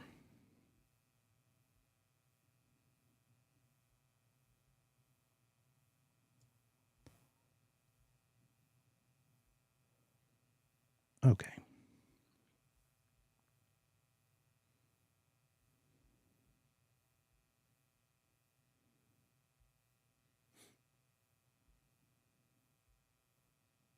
There we go. Nope, that's not it. There we go. So this one is an additional provisions addendum. It's got 6 things that we could attach to an offer if we would need to. Obviously, property, address, seller, buyer names. Anytime it's a blue or a red box, read it because it's going to give you a hint or maybe direct you to another thing that might be needed. Since you're using this form, you might need a different form as well. And this one is just warning you that any of the following provisions marked with an X now apply to this offer. If you put in an NA, then it doesn't apply. In other words, you need to either put in an X if you want to make it a part of the offer or put in an NA, not applicable, to acknowledge that you're not making it a part. And so don't leave anything blank. It should be either X or NA. If we want to put an expiration, then this is the form we're going to use. The first item here. This offer we're making expires unless acceptance is delivered to the buyer by this date and this time. Fill in the blank. And because we have a specific date and time, time is of the essence. If it's 1 second past that time of that date, then this is now dead, expired. This is what attaches a deadline. Or until withdrawn by the buyer, whichever occurs first, reminding everybody, look, the buyer could back out. In other words, if the buyer says this offer has a deadline of tomorrow at noon, that does not, this is very testable, by the way, that does not mean the buyer has to wait till noon to back out. The deadline is only for the seller or the opposite party. The party making this offer with this deadline could still back out in 3 minutes or any time all the way up to, but including this deadline. They don't have to once the deadline happens. Now it's dead, but they could back out and rescind it any time up till that point, as long as the other party has not communicated acceptance. You with me? So watch out for it. Watch out for that. Another thing this form could accomplish, if needed, is to acknowledge that there needs to be a septic system installed. And not all properties need this, right? They might already be connected to a sewer system or have their own septic.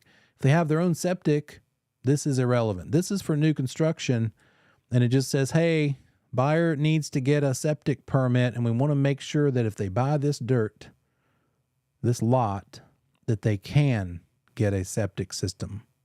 So it needs to perk. It needs to perk for a blank bedroom home, 4-bedroom home. In other words, the soil where we want to put this septic system, pretty close to where the house is going to be, needs to be able to absorb enough wastewater for a 4-bedroom home, 3-bedroom home, 2, 5, 10, whatever.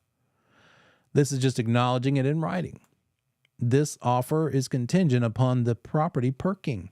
I don't want to buy it at this price if it doesn't perk, in other words, right? Except for the cost of clearing the property, all cost of getting this permit shall be the buyer's problem. The seller, as you can see here, is responsible for clearing the property needed to do the inspections. What if it's like heavily wooded? Then they're going to need to be able to get back there, sometimes with a backhoe. It might be that they can do it with something smaller than a backhoe, but somehow or other, it's the seller's responsibility, according to this provision, to make it possible to access the place where they want to check the soil suitability. And they have a little reminder, make sure it's a date that allows testing before the end of the due diligence period, buyer, so that you can still back out if it doesn't perk. If it only perks for a 3-bedroom home, but you want to build a 5, you may want to walk away. So let's make sure we figure all this out while we're still in the due diligence period. Third item here is if it's an investment property, it just says, hey, we're going to want to see all the documentation for this rental. Let's see the leases, any sort of tenant notices. Have you had to tell the tenant they're late? Any sort of deposits, security deposits, any problems you've had, claims made by the tenant complaining about something. We need to see those dates again before the due diligence period ends. It might be that your buyer says, looks like they've had nothing but problems with this tenant, and I'm inheriting this tenant when I buy it. No thanks, I'm out of here. Let's make sure that the buyer has that ability to walk away while still maybe getting their earnest money back. Get all this figured out before due diligence ends. And then a little note here. What happens to the security deposit? It's going to the seller, and that's built in, but the seller will or will not pass along the pet fee. I'm going to guess most of the time they say not, because that's a non-refundable fee that the seller probably has already spent. They're not willing to give, but who knows? It's up to the client. And then this little mysterious monster paragraph of lines here, you might be saying, what is this? Additional repairs, seller agrees to complete the following at their own expense. Neil, you just said we can't draft language. How do you not draft language in a 10-line paragraph of mystery space? And I get it. You're right. But we do have some freedom here. And what do we use this thing for? What are we going to use this big chunk of space? So remember what part of the process we're in. Where are we in the process? We are not under contract yet. This is part of the offer. We're making an offer with these things in mind. And the buyer's willing to pay X dollars as long as these things are a part of it. Whichever part of this form we're using. A deadline, maybe the deadline part, number 1 and number 4, but not 2 or 3 or 4, or 2 or 3. So we haven't gotten to the part of the process where inspections are done yet. That's going to be its own special thing. We're going to have it inspected. And if my buyer is concerned about the roof leaking because we saw a stain, you better believe I'm going to be there to make sure the inspector knows to look at that stain. Make sure they don't miss it and gets on the report. Done it many times. So that's going to probably be handled later in the process. But if it's a situation or a thing or a concern that your client is worried about and they don't want to trust the inspector to find it, this could be a place that we address it. But most frequently, this thing is used for more like cosmetic stuff. Maybe the entire house is 30-year-old green shag carpet, like literal OG from the 70s, 80s shag carpet, and you want a carpet allowance or seller to replace it with such and such and this and that, then this is where we would address it.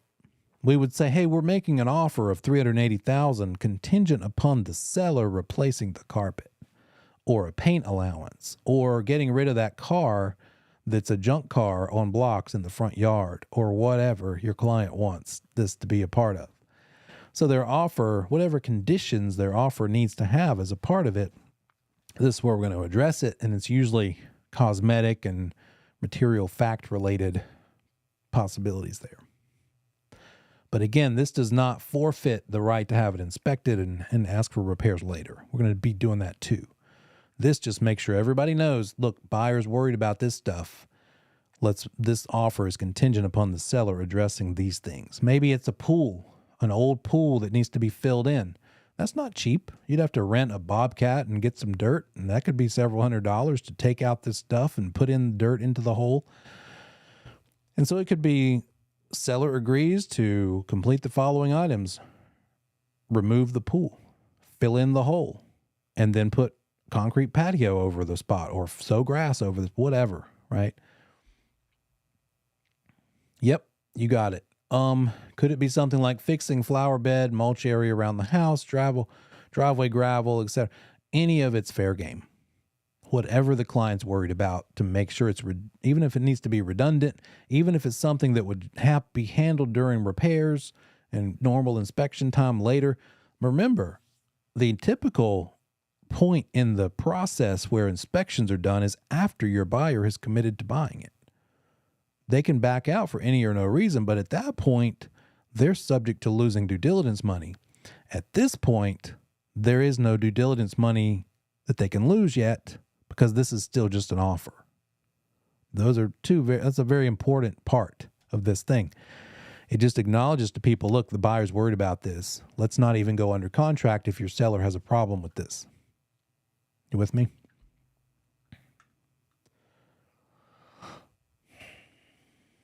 Yeah, good point. Somebody mentioned just a direct message to me about the septic. People who know how to dance around that septic issue about the 2 versus 3 bedroom thing. You could build a house, and what makes a bedroom? A closet.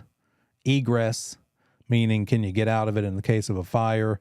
And then the definition is also like, you shouldn't be able to go through a room to get to another room. That room you're going through couldn't be called a bedroom.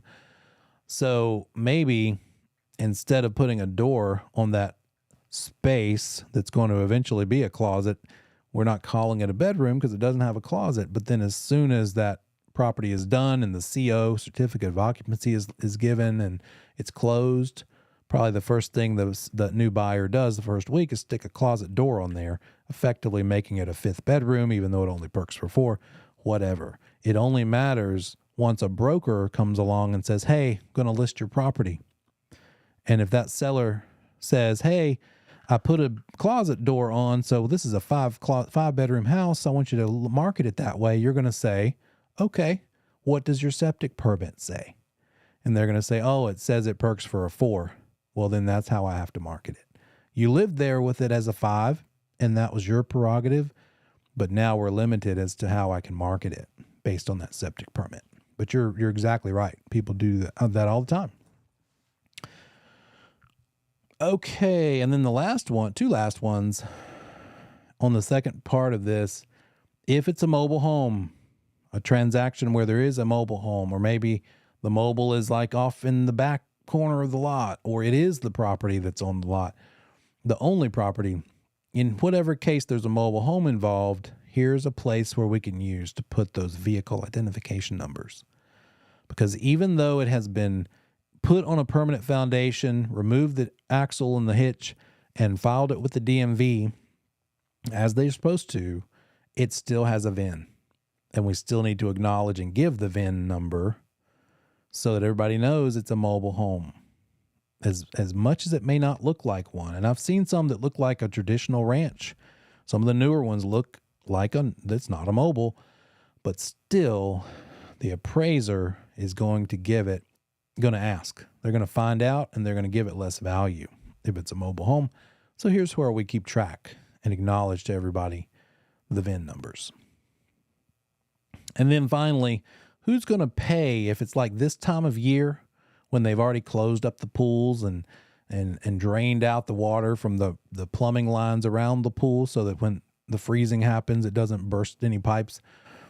And if we're closing on a house or having inspections on a house this week, and they've already winterized or winterized the pool, getting all the water, who's going to pay to get it working again so that somebody can inspect to make sure all that stuff works? Check the box, seller or buyer. That's what this one's for. If nobody checks any boxes, then it's on the buyer's responsibility. And that's it. So this is all the potential things we could use this additional provisions. In real life, I'm not getting away with putting expirations that much right now because sellers are still in control. And if I put an expiration of an offer, that seller's probably going to say, okay, so sorry to see you go. I'll just pick one of the other 3 offers that we're getting. I might use septic, but again, that's going to be for if a system needs to be put in. Rental would be applicable in the case of an investment sale. And again, because it's still a seller's market, I'm not seeing these used too much right now, but I've used them all before. What else? We talked about that one. A backup contract. We could use this. Backup contract is saying, hey, seller, by the way, which offers do we have to present to our seller? We're the listing agent. We've already gotten 13 of them. By the deadline that the seller set, all offers by, what's the day? Wednesday at 5 p.m. We're now at 7:30 and another offer comes in. Do we have to bother the seller with that other offer because it's after the deadline they gave? All offers must be presented, even ones after deadlines, even ones after we're under contract. Say the seller accepts one of those offers today at 8:30 p.m. and now we're under contract. And then I get 3 more offers. Still have to present those offers because the seller might say, oh man, gosh, I wish this one had come in an hour ago or I would have taken it. Well, because it's more money. They can at least accept it as a backup offer if that buyer's willing. So that's what this would be used for. If that seller wants to take a backup offer so that it's automatically in the second position, we're going to attach this to it. And we're going to say, look, there's currently a primary offer. We are under contract, but if that one falls through for any reason, buyer walks away, then this backup offer is going to immediately rise to that primary position. That's all this is. Acknowledging a backup offer is in place. They do need to give earnest money as a part of this backup offer, but they're not required to give due diligence money because that's non-refundable. And so that won't be asked of them, the backup buyer, unless and until they become the primary contract. Current one goes away, they rise to that first position, then they're going to have to give the due diligence money. So this form is basically spelling all that stuff out. Talks about settlement dates and time periods, but it's essentially that. The buyer who is in this backup position, they can still back out of it, even though they have an offer on the table or a backup contract here. They could at any point rescind it and say, I'm out. I'm out of here. I don't want to do this anymore. I'm in the backup position, but I found another house I want to go pursue. They have the freedom to do that. They would just need to back out of this so as to not run the risk of the current buyer going away and them automatically rising to that primary spot just when they fell in love with that other house. New construction addendum, obviously it's in the name. If we're building or buying a new house, there are certain issues that need to be addressed, like warranties, some terminology, the components, what kind of building codes are required for insulation. Certain areas might require more insulation factor, R value, how resistant to energy exchange it is. The R value might be 13 for the walls. It might need to be 19 for the walls because we're in this town and not the town that you're in.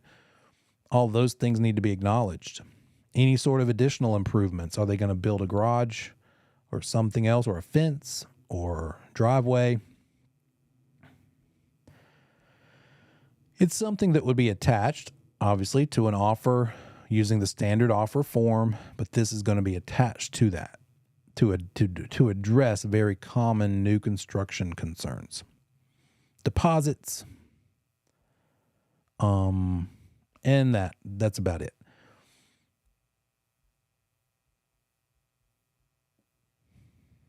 We talked about the seller financing addendum if the seller's staying after closing, and the buyer possession agreement if the buyer's moving in before closing.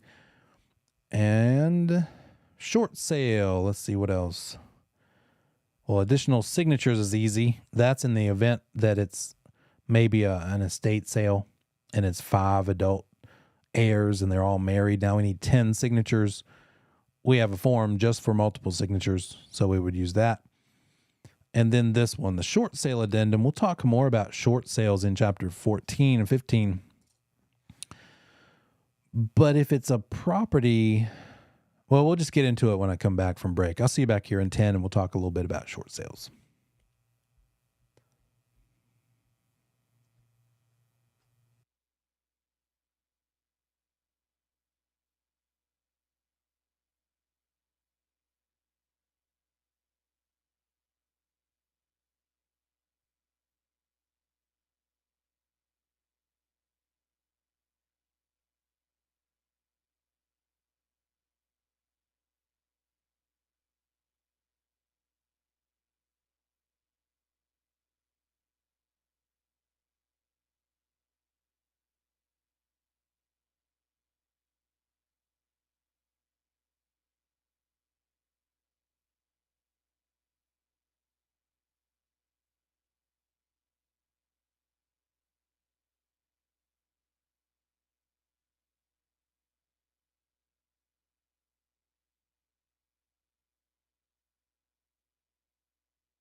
Chat, I'm going to spell it out for you.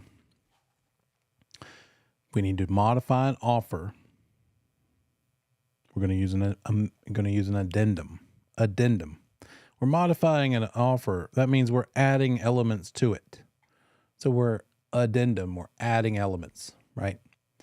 If we need to change it once it has already become a contract, we're going to amend it, like the amendments to the Constitution. Right, the Constitution of the United States was created all those many years ago, but over the years, things needed to be changed to it.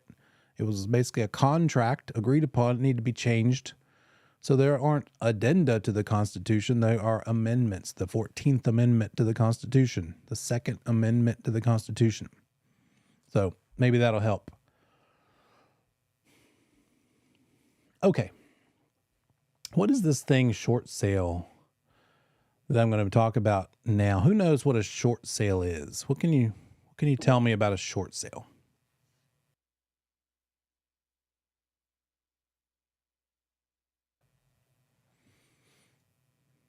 What's a short sale? Good guess. Ooh, there we go. Getting more into the details here. Yeah. So we are going to really get into it in 14 and 15. But let's look at this.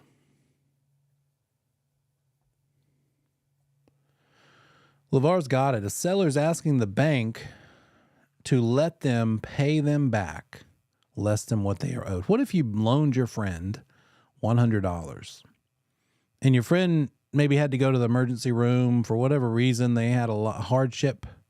They had to say to you, let's make it more interesting. You loaned them $1,000. But now they're going to have to pay some money in their lives, and life is tough. And they say to you, hey, instead of paying you back $1,000, would you be cool if I can give you $700 instead? Would you consider the debt paid? That's what a short sale is with the bank. So let's say you bought the house for $400,000. You borrowed $380,000. So that was your loan amount. And then over the years, over like 4 or 5 years, you paid that down. And now you've gotten your loan down to, let's just say, $360,000, what you owe. That's still owed. So by the way, this $400,000 you paid for it is kind of irrelevant now because we're 5-6 years down the road. And now what's it worth? I don't know. We need to look at the most recent comparable sales to see what it's worth now. But all we know is you still owe your lender $360,000. And so what if in the market of real estate, it was not like it is now, and it was harder to sell houses? And instead of it, it's not even worth $400,000 anymore.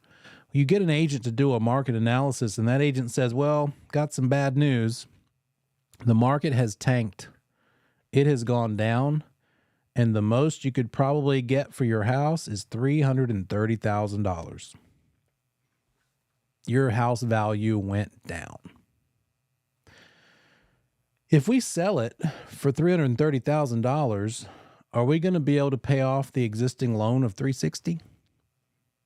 No, unless you have an additional 30,000 laying around. But from the sale of your house of 330, that's not enough.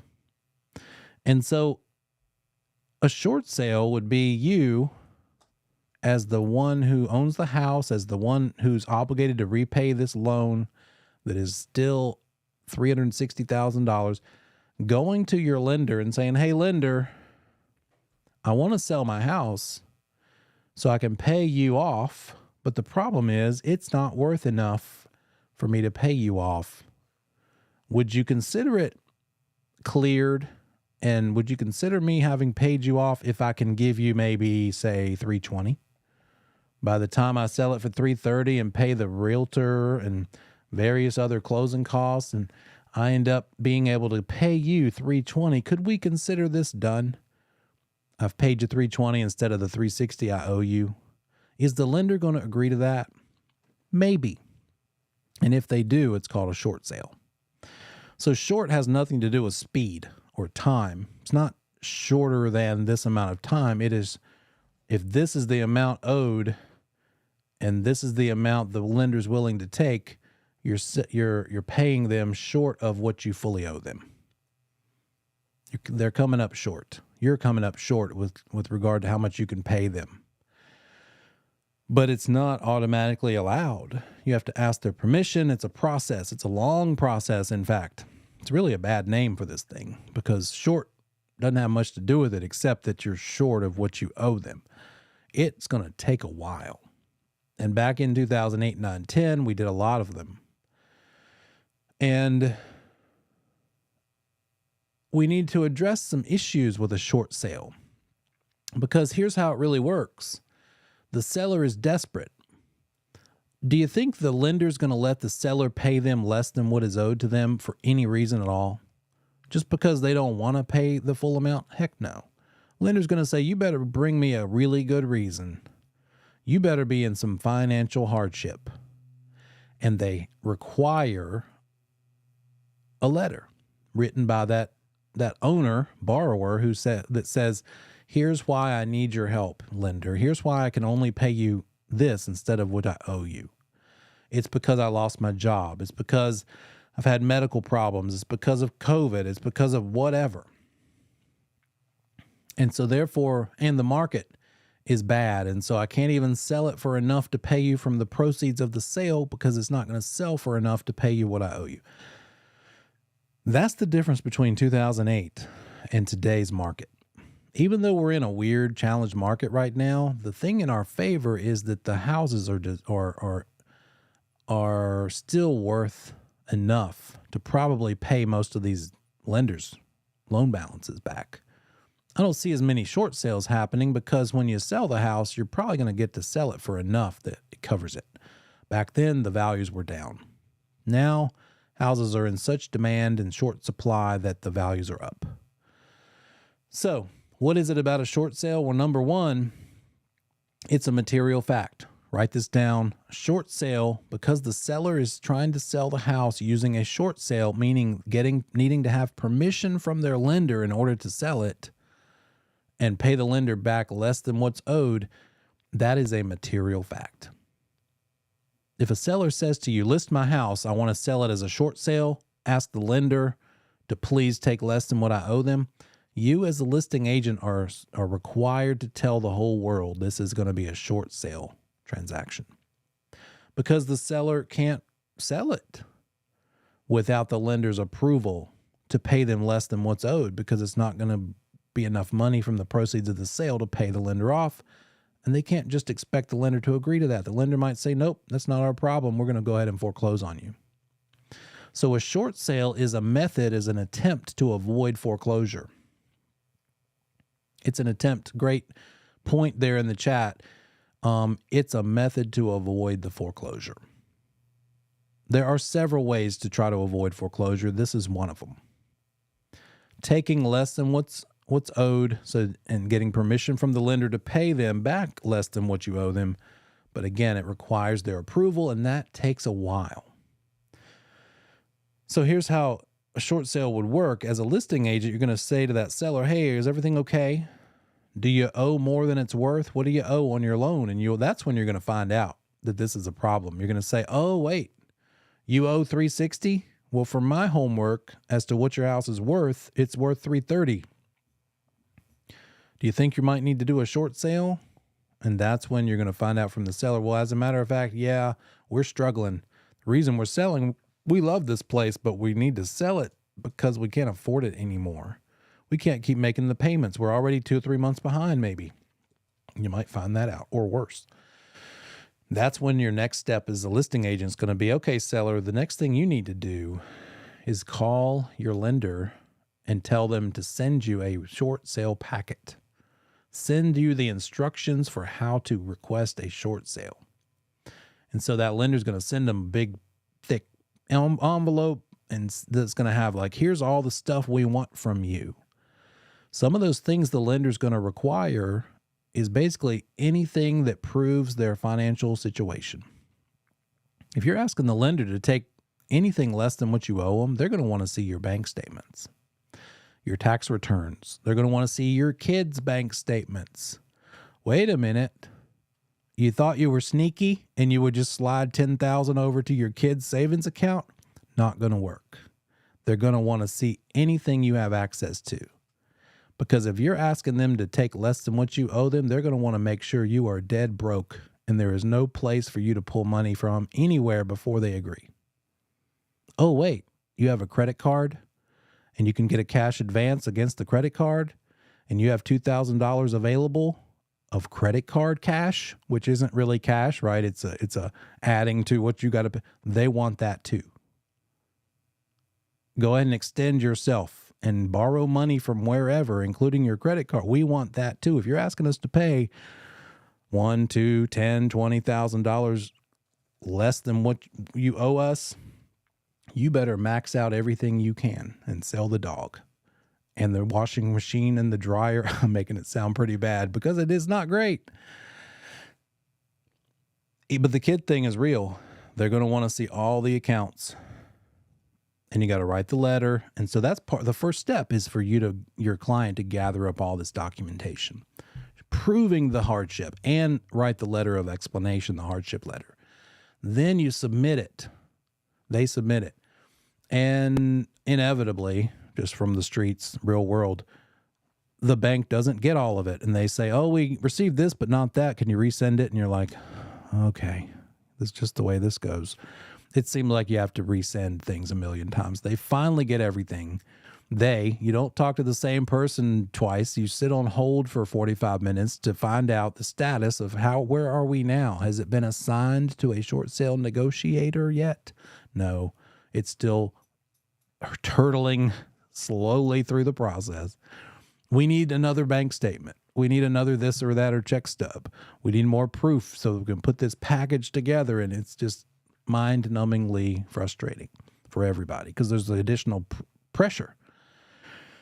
And so when an offer comes in on a property that is a short sale, the seller could accept it, but it's irrelevant. The seller signs off saying, yeah, okay, whatever, lowball offer, we'll take it, but I got to pass it along to the lender to get their approval to accept it.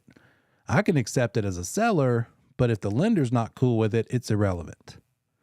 So that's what everybody's waiting on. That's why it's a material fact, because do you think as a buyer, you're going to want to know that you have to jump through all of these hoops and wait for all of this potential time and all of this red tape and blah, blah, blah, and the lender approval? Yeah. I've had them where it took an entire year to even get notified that they would entertain the short sale. A year of waiting. That first buyer was long gone.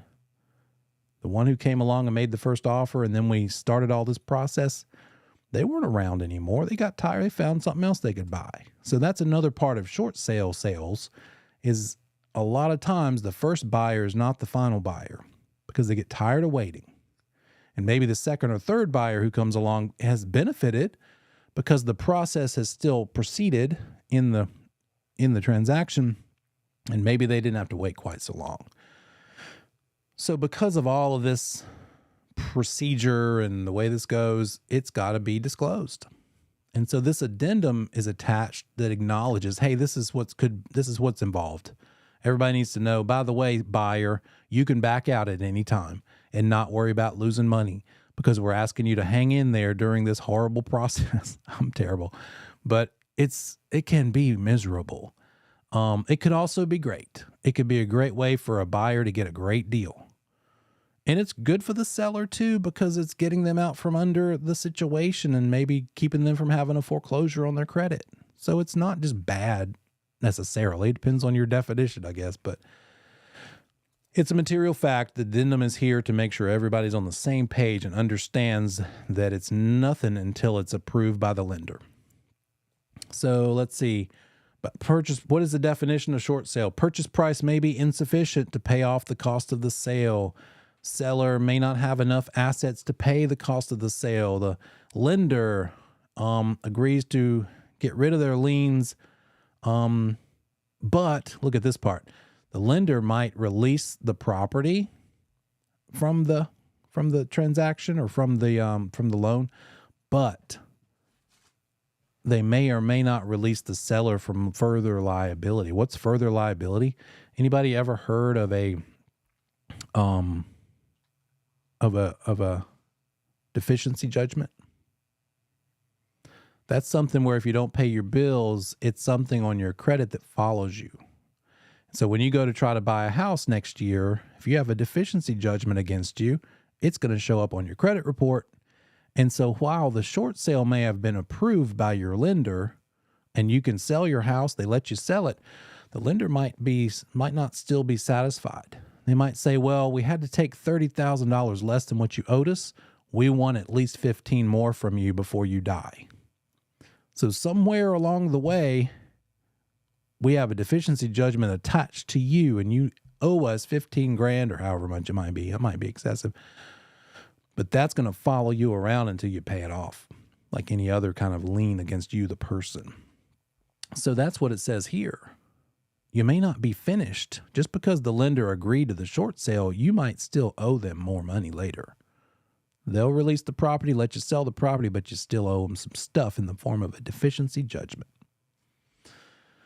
Approval risks. Everybody needs to know the lender is not obligated to accept the short sale.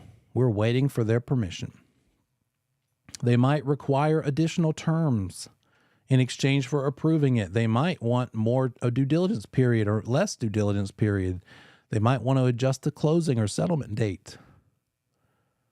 And buyer and seller are not obligated to agree to what the lender proposes. Just because the lender says we'll do this but not that doesn't mean the parties have to agree. What if the seller says, I don't like that, lender. I think you're being too strict. The lender could say, okay, acknowledged.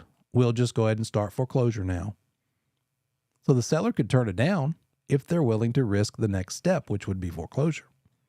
The buyer could turn it down at no risk to themselves because they're at least putting up with this process, and maybe it's been 3 months or 4 months and they're tired of waiting and they're leaving. And they're not going to lose anything because they haven't had to put due diligence money in, because this is very I forgot my word. It's harder than normal, right? So we're not asking something of the buyer. We're acknowledging to the buyer, look, this is going to be hard enough for you to have to wait, so we're not going to cause you to lose money over this. By the way, another reminder here, the seller is in financial distress, and therefore they may not be able to fix stuff. They may not have the money to fix things, so just acknowledge this might be, and somebody mentioned it, the first one, Tara, that was a very good foreboding phrase to use. It is frequently that a short sale transaction is as is, because the seller can't afford to fix stuff. Cost of due diligence and due diligence fee are usually not refundable to the buyer in the event the short sale is not approved. So fair warning, buyer. Just be aware. So if the buyer puts in due diligence money, they're still non-refundable. So the buyer might not offer any because it's a short sale. And that might be more likely that it's gone, that everybody agrees to that. Oh, okay, fair enough. You don't want to put any due diligence money in with this short sale offer on this short sale listing, then we'll accept it anyway. Or not. The approval may take weeks or months. We can't guarantee any time periods. Fair warning. And the parties involved, closing attorney, brokers, nobody has any control over the lender's decision.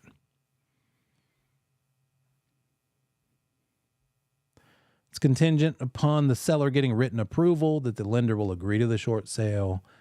And then until we get that approval, the seller agrees to provide the buyer with any sort of updates from the lender along the way. Due diligence period will extend through 5 p.m., blah, blah, blah, fill in the blank, following seller's delivery of notice of approval. So this due diligence period kicks in once the approval is given by the lender. That could be next month or next 10 months from now or whatever. Buyer acknowledges that it could be to their benefit to conduct due diligence soon after the effective date, giving more time that might affect the lien holder's approval. So they could do the inspections sooner or later. Might be better to go ahead and do them, even though it could just never work and the buyer might want to walk, but they've already spent money on the inspections. Fair warning. Just letting everybody know what the risks are.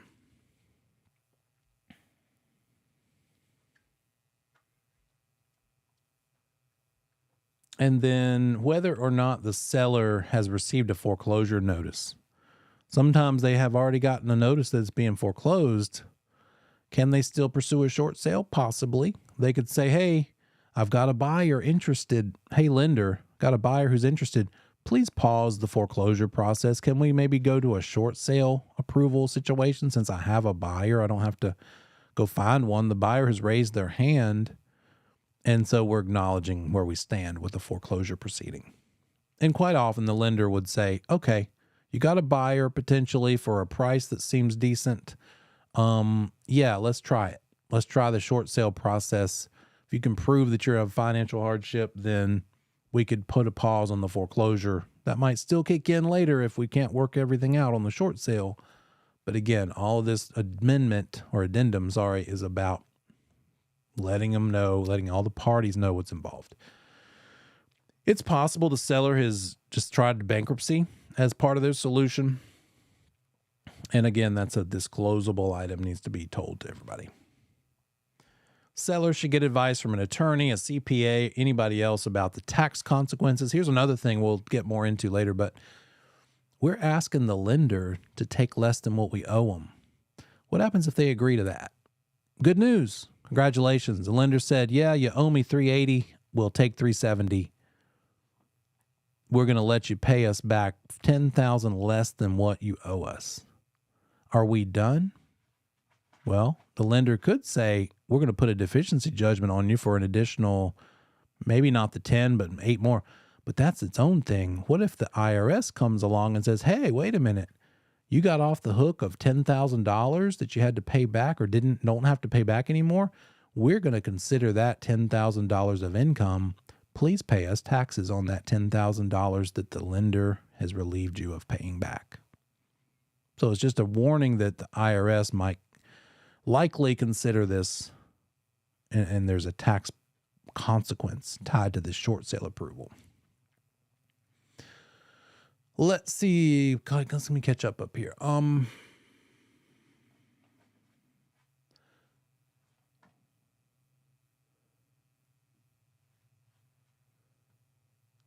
Yeah. Will the banks save money from having to file for the foreclosure process? Yeah. It's in their best interest to probably go with the short sale because it's going to be cheaper to them. They don't have to take a house back, do that whole real estate owned REO property because now they own real estate, and then they have to sell it, find an agent to list it with, and wait for their money. So they'd probably rather do a foreclosure avoidance method like this, short sale, or some others we'll talk about later. So yeah, the bank typically is better off by avoiding foreclosure. And so they might be more inclined to work something out here. Yep. I think I kind of answered that already. If it's already under foreclosure, will they pause or freeze that if you start that? Yeah, quite often, again, because this is going to save them money, most likely. So they would quite frequently put the foreclosure on hold until you can see if this is going to work out.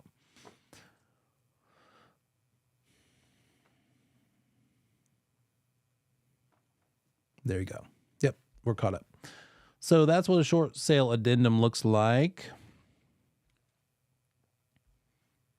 Where are we? Oh yeah, FHA VA. Let's take a look at that. Again, when we get into the finance section, we'll learn more about these things, but there are certain types of loans. It's probably not a mystery to many of you. And of course, people could pay cash. They could pursue a conventional loan, which means they probably have better credit or they're putting more money down. It's fewer fees typically with a conventional mortgage. So if at all possible, everybody should try to get a conventional loan. Even if you qualify for an FHA or a VA loan, it's probably going to be cheaper in fees to go conventional. But some may not have that option because a conventional or a FHA loan, the advantage of it is making sure people aren't chewing on things they're not supposed to. People, not people, dogs. It could be that you have credit score issues. And if there's a credit score issue, an FHA loan would be a better solution than a conventional loan because conventional loans require greater scores. Conventional loans, Victor says, require more down payment typically. There are some exceptional products that might also require higher credit score, blah, blah, blah. But for the most part, conventional loans are at least 5% down payment. FHA loans, as Victor is saying, are at least 3.5% down payments. So if you're limited in your down payment funds, if you're limited in your credit score being lower than good or perfect, FHA might be the way to go. But again, there's going to be extra fees rolled into it over time that are going to be more costly. And then if you're a veteran or military person, you could also pursue a VA loan. And the big benefit of a VA loan is that you don't have to have any down payment. And so that's usually the biggest advantage of a VA loan and why people use them. But the problem with them is it's more expensive over the long run. Just because you can put zero down doesn't mean you should. Maybe you're a veteran and you have a chunk of money. You could still do a VA loan, but let's maybe not do it for zero down.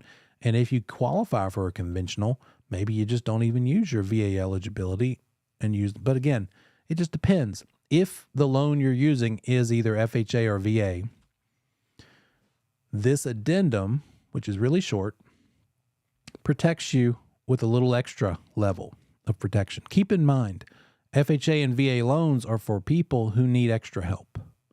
It's for the government to help people who otherwise couldn't get a conventional loan. And so we want to make sure we're setting them up for success. So on a FHA loan or VA loan, the appraiser is looking more closely at the house. When they go out to make sure it's worth the amount it's being paid for, they also want to make sure it's in decent shape. Because why would we help somebody who can't come up with as much down payment, who is struggling with their credit score and can barely afford this FHA or VA home loan? We don't want to set them up to have to put a new roof on next year. So you're not going to be able to get an FHA loan on a house that has a 25-year-old roof, for instance. It's going to need to be a roof that won't need to be replaced anytime soon. And there's a list of other types of things like that too. No excessive holes in the wall. You can't get a FHA VA loan if it's got excessive holes, excessive damage, broken windows. A range must be in inoperable condition and present. If it's a house with no range oven, you're not getting an FHA loan for that house. If I'm the agent and there's no range and my buyer can only get an FHA loan, I'm going to think real hard about a closing gift that is a range so that we can get this thing approved, right? Wherever it needs to come from. So, those are big issues. And so if we're helping somebody get in with this FHA or VA loan, the government, then we want to make sure that if they need to back out because the house doesn't appraise maybe we offered to pay $400 and it only appraised for $380. This addendum lets the buyer get their earnest money back in the event the property doesn't appraise, even if it's after the due diligence period is over. It's an extra privilege because it's an FHA or VA buyer using that kind of financing. So that's another way of saying it's literally a financing addendum. It says so in the title. And if you remember from last chapter, we said the standard offer to purchase is not contingent on financing, meaning you can't just get your money back and if you back out. Well, this lets you. Not the due diligence money, that's still non-refundable, but the earnest money at least is refundable if you use this addendum. So you as a broker need to have enough reasonable skill and care to make sure this addendum gets included. Just because they're getting an FHA loan doesn't mean they have that coverage or protection. You've got to attach it with this thing.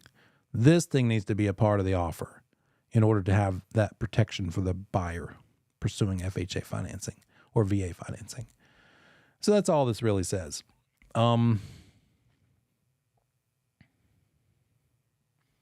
Purchaser is not obligated to complete the purchase or incur any penalty for forfeiture of earnest money unless the purchaser has been given requirements and blah, blah, blah of an appraised value not less than blank.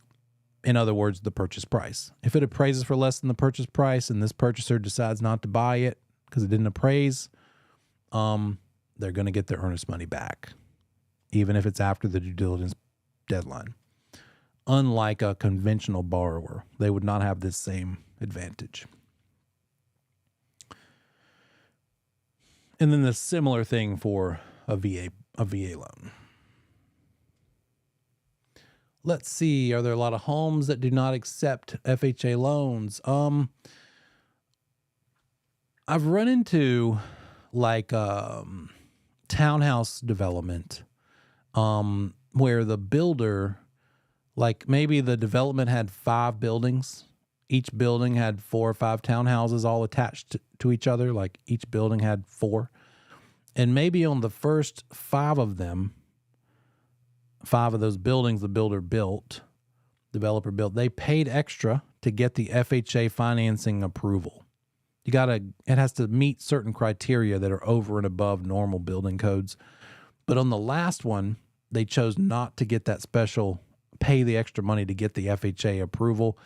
And so my little buyer wanted to buy one that was available in that 6th building, and we couldn't get her FHA loan because that building wasn't approved, because the builder had chosen not to pay extra and go to that extra level back when they built it 20 years ago. That was found in the search, in the history search of the property. So we couldn't buy it unless she could go conventional, or we just had to go find another property. I think she was able to go conventional, so we got around it. But if she were going to use FHA financing, we wouldn't have been able to buy that unit in that building because the builder would have had to pay extra for the FHA finance. Because again, we're trying to make sure that the buyers are using FHA money are not going to be in a financial hardship later.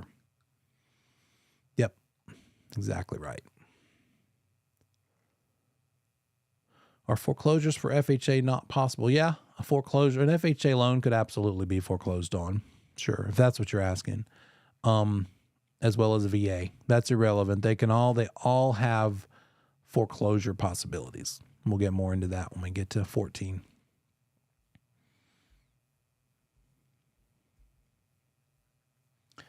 What else? Let's look at the lead-based paint one a little more closely, and then I think that's all of them.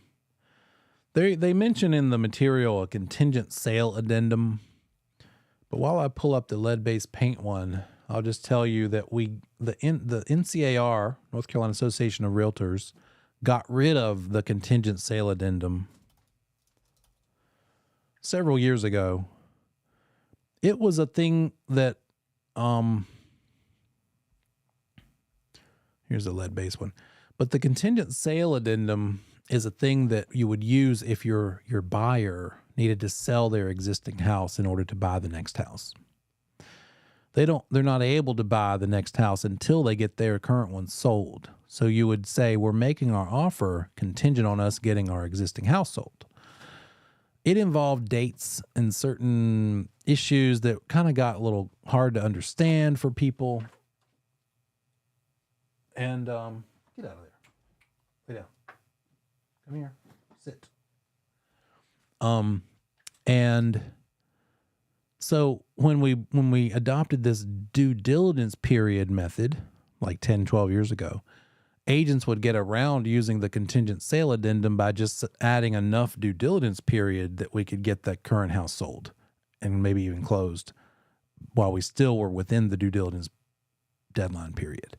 So we just kind of went away by not being used that much. The NCAR said, why do we still have this form? Let's do away with it. So we don't have access to that anymore. If our client ever wanted an actual contingent sale addendum, it's not illegal to have one. We just don't have one available. We would have to go to an attorney to make one, custom made for the situation. So if you see a mention of that in your material, ignore it. We don't have one, but we could get one created, just like you can create anything the client might want to incorporate. This one we've talked about when we hit the environmental section, but let's hit it again.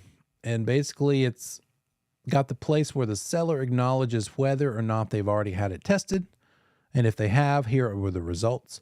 But more frequently, I see that the seller says, I don't know. I never had it tested, and I'm not telling you one way or another. So FYI, CYA, buyer beware. And then if the seller does have records about the results, they're acknowledging that, or the fact that they don't have any. And then it's also a place for the buyer to say, hey, I'm acknowledging the fact that the seller has given me results because they had it tested, or not. And then I've also gotten that pamphlet called Protect Your Family from Lead in the Home. So educating me on what lead-based paint is all about. And then it's for the buyer to also tell everybody what they plan to do about it. The buyer might say, therefore, I'm going to have it tested while I'm in the due diligence period. Or they might say, you know what, with lead-based paint, the biggest, most common remediation is to just paint over it. It's already since 1978 been painted 78 times, so I'm going to paint it one more time because it's a terrible color right now anyway, so I'm not worried about it. I'm just going to check here, waiving my chance to test. I'm not going to pay money to test because I don't care, because I'm just going to cover it up anyway. And then a place for the listing agent to initial saying, look, I told the seller what their requirements are. Provide the brochure, Protect Your Family, and provide this disclosure. And then this is the only disclosure where both agents sign it. At the very bottom, both the selling agent and the listing agent will sign as well, making sure everybody knows that this is a thing. But it may not disclose anything if there's nothing to disclose.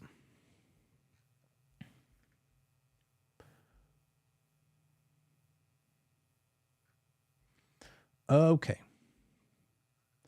Recap, the additional provisions has these various 6 possible uses that we went and we looked at individually. So make sure you look at them on your own and know that on that additional provisions addendum, that's where we're going to use, if we need a deadline to be put in place, septic system perk test, investor acknowledging the tenant situation and the leases and the security deposit, any improvements the buyer might want to make this offer contingent upon the seller painting or whatever, the fact that it's a VIN number because it's a mobile home, or who's going to pay to de-winterize the pool so it can be tested. FHA VA, again, allows the borrower to terminate the offer to purchase and contract after the due diligence period is over without losing the earnest money if it doesn't appraise for the purchase price. That's what it's about. It survives the due diligence period, but this is a big testable one. This privilege does not kick in without this form being used. Just because your buyer is getting an FHA loan or a VA loan doesn't mean they get this advantage. You got to attach this document, this addendum, in order to give them that advantage, that coverage or protection. If there's no addenda, no FHA VA addenda, there is no financing contingency. Backup contract, the buyer wants a home, it's already under contract, they can become next in line. And if they are moved to the primary position, the seller would tell them in writing, hey, our first buyer went away, you are now the primary buyer. And once they become the primary buyer, now they have to give due diligence money. They are in that position. It's not for them to say whether or not they want to still do it. They are in it, period. If they haven't been moved to that primary position, they still have the right to rescind up until the point at which they are told that they have been put into the primary position. Contingent sale doesn't exist anymore, not a standard form, but you could add it if you wanted to have an attorney draft one. But it just means the buyer has to sell a house in order to buy this house they want to buy. Lead-based paint, we just saw it. Anything before 78, that's a testable part of this potential question. Sellers required to provide this addendum, say whether or not they know there's lead-based, and provide the pamphlet, and the buyer can either say, I'm going to test it as part of my due diligence processes, or I'm going to waive that risk assessment. Okay, let's look at some procedures. If an offeror or offeree want to add a condition to an offer, first question when you get into something like this is you say, what are we talking about, an offer or a contract? We are talking about an offer right here. If it's not already in that standard offer to purchase 2T form, what would we use to add something to an offer?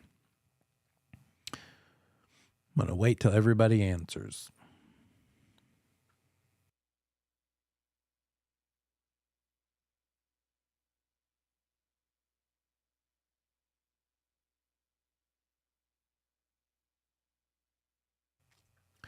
Well done. I think you got this point.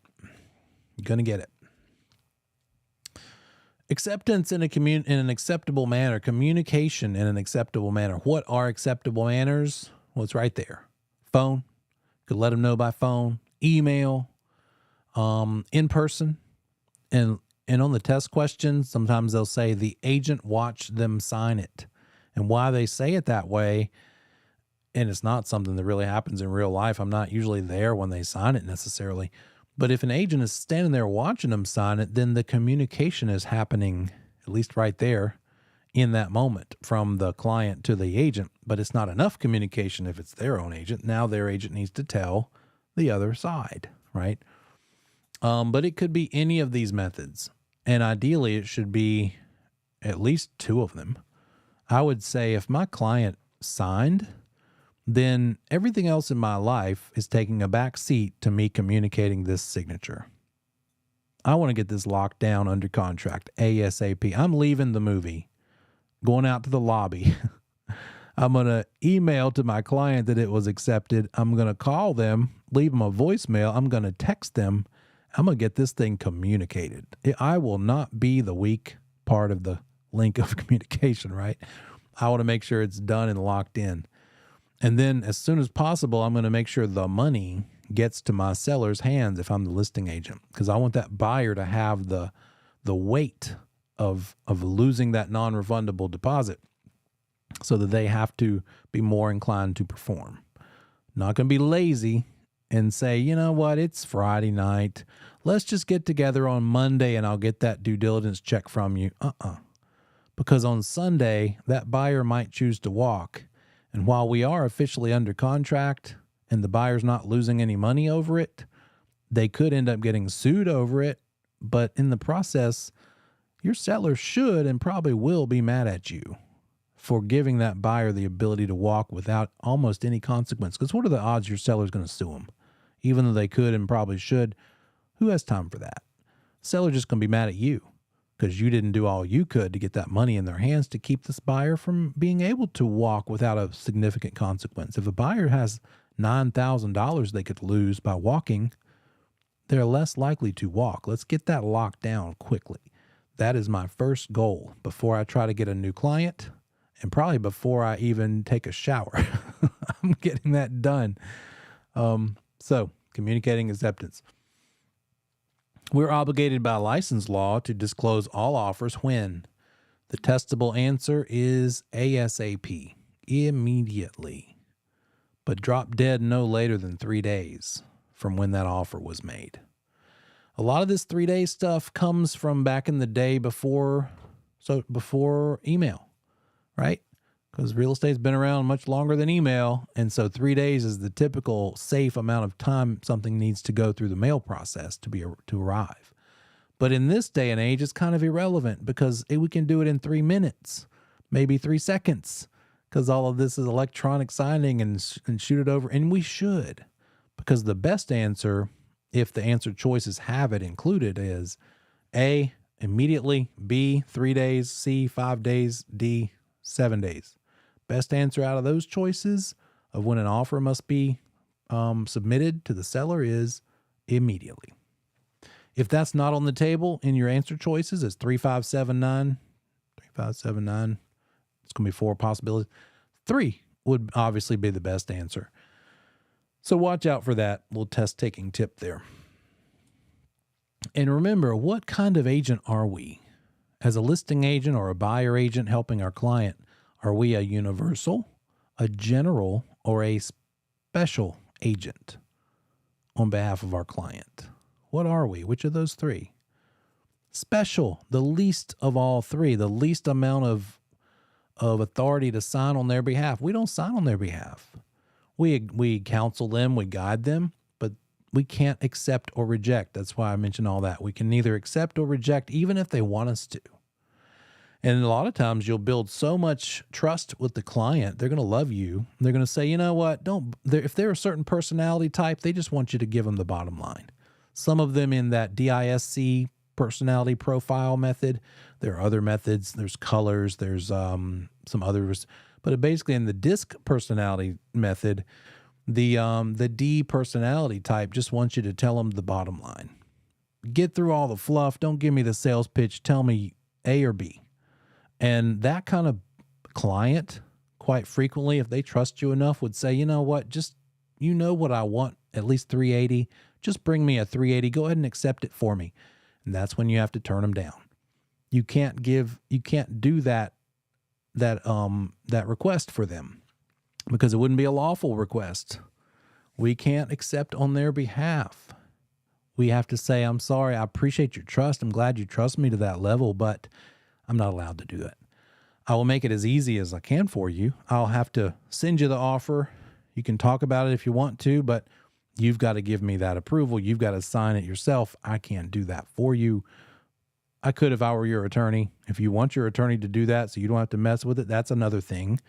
But as your agent, I've got to submit all offers to you. And here's another one that they like to test you on. You can't screen offers for them.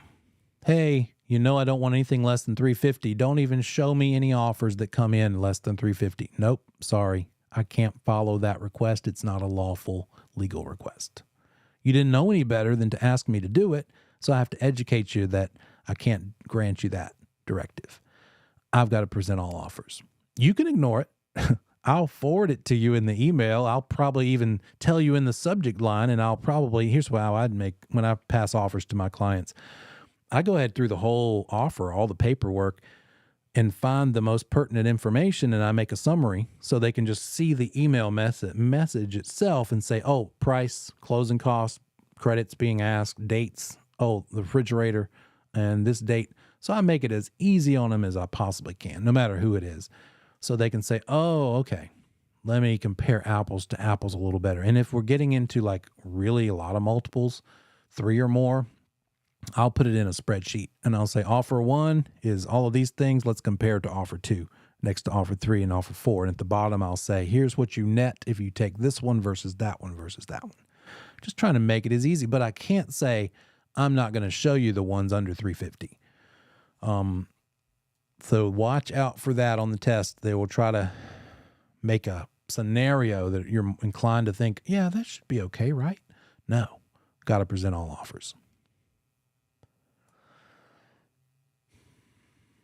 We know this already. I've beat you in the head with this already. A counter offer is a rejection, period.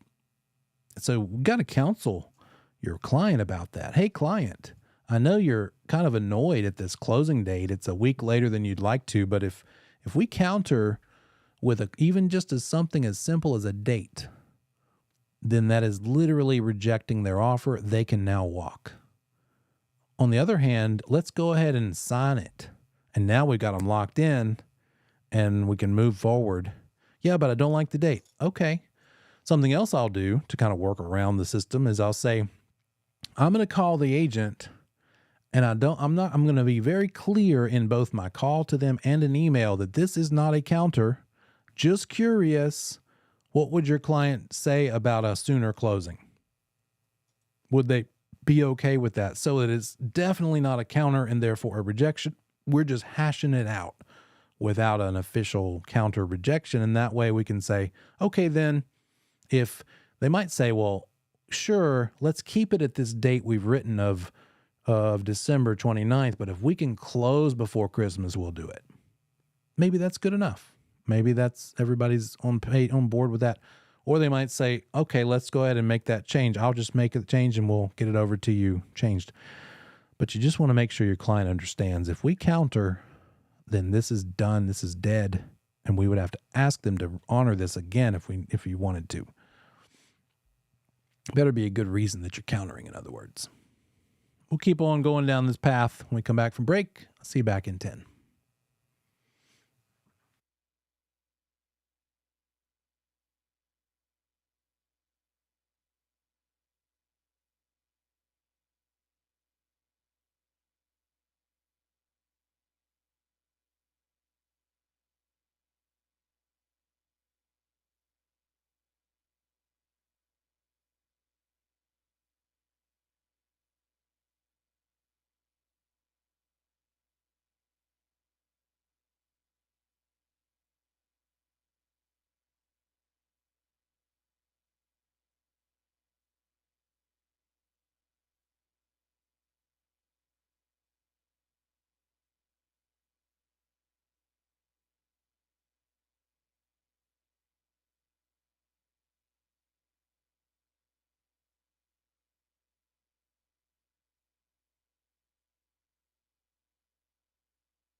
I'm with this guy right here. Sorry, excuse me. What's up, man? Excuse me, I'm with him. I'm with him, excuse me. What's up, bro? What's up, man? How you doing? Okay. I'm with him. I'm with them. How you doing? I gotta get past you, sorry. Excuse me. Hi. Hey. What's up? Good to see you. What's up, guys? What's up, guys? I'm with them. I'm with them. I'm with them. I'm with them. I'm with them. Oh, they're with us. I'm with them. I'm with them. Yeah, I'm with them. I'm with them. Oh, sorry, I'm with them.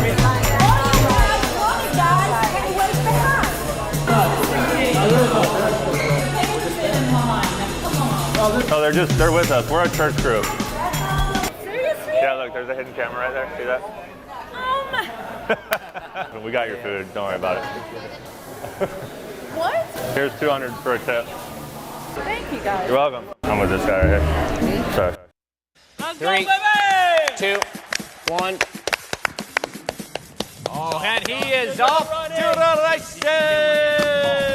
I like it. I like you guys. Nice recovery.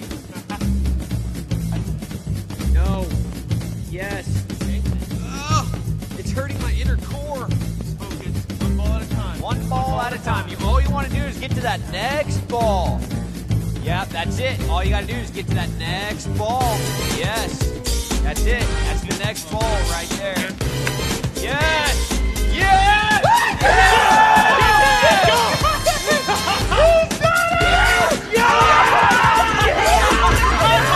Three. A man might dream of having 2 wives. Yes. Okay, here we go. Let me finish the question. A man might dream of having 2 wives, but then he'll also have 2 what? You can't play no more. This game called Family Feud. This ain't hit the buzzer. Name a business that might be very busy on Valentine's Day. Kiki.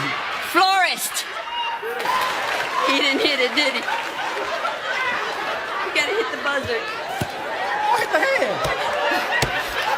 Come on, Steve. Other than fruit, name something you might choose by squeezing it first.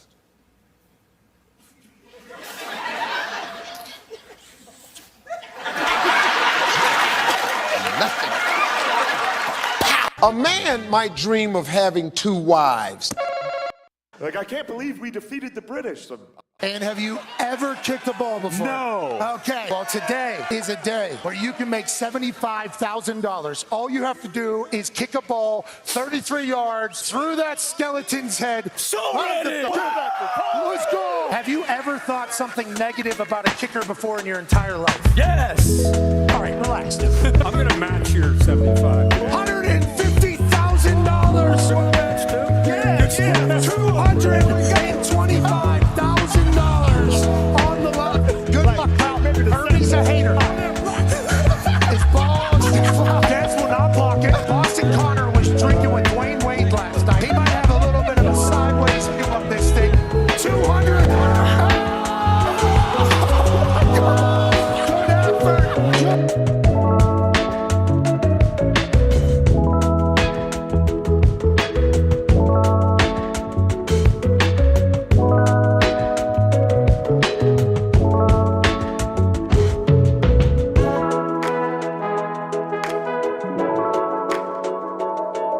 Welcome back for our last section.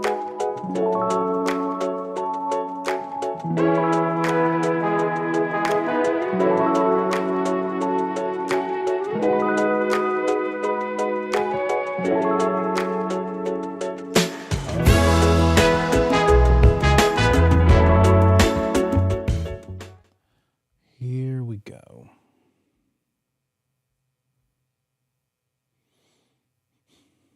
We looked at that response to buyer's offer form together, And that has three possible uses. One of them is to not accept, to not counter, but to definitely reject, but give them suggestions of how they could strengthen their offer.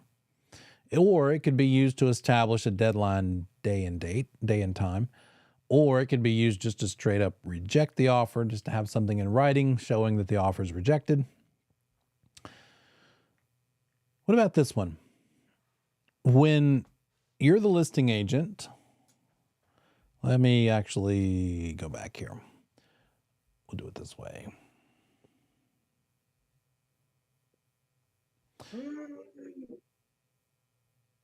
If you're the listing agent and an offer comes in and that buyer agent making the offer says to you, the listing agent, they say, hey, we know each other back from that pre-licensing course we took together. Congratulations, we both passed. Great, good to see you out here in the industry. By the way, my buyer has lost like 5 houses in a row. They're just distraught. I know you've got multiple offers because I saw that you said there was a deadline. Just curious, what do I need to write this offer for to ensure that my buyer wins it? First of all, can they ask you that question? Can they ask you what the highest and best offer currently is? Can they ask you? Be careful. That's a trick question. Yeah, they can ask. They can definitely ask you that question. The real question is, whose permission do you need to answer the question? You're the listing agent and they ask you, what's the highest offer that I need to beat or that I need to counsel my client to beat? You are the listing agent. Whose permission do you need in order to answer their question of what is it going to take to win? Here's a big hint. It is not the seller's permission that you need. Good guess, though. Great guess, and people in CE class get it wrong all the time, too. So agents that are actually agents, they don't know this either. At least you have a good excuse. You got it. The one who has made the highest offer is the one whose permission you would need to disclose what the highest offer is. They're essentially the owner of that offer. And so it's only for them to give permission for you to tell everybody in the world what the highest offer is. And now you're saying, well, Neil, who would be so stupid? Good question. Hopefully nobody. And so that's the point. It is practically non-disclosable, but it could be. So don't go down that path. The question is not, is it allowed to give the information? The question is, whose permission would you need as the listing agent to answer that question? You would need the permission of the one who had made the highest offer. And you better believe that agents do this improperly.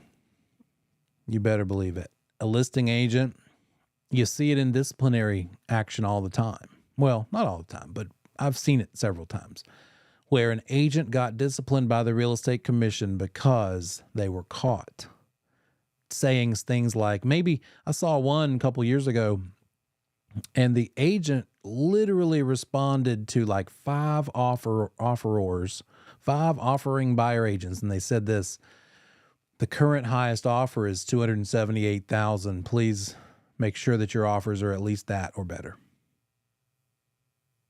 And guess what?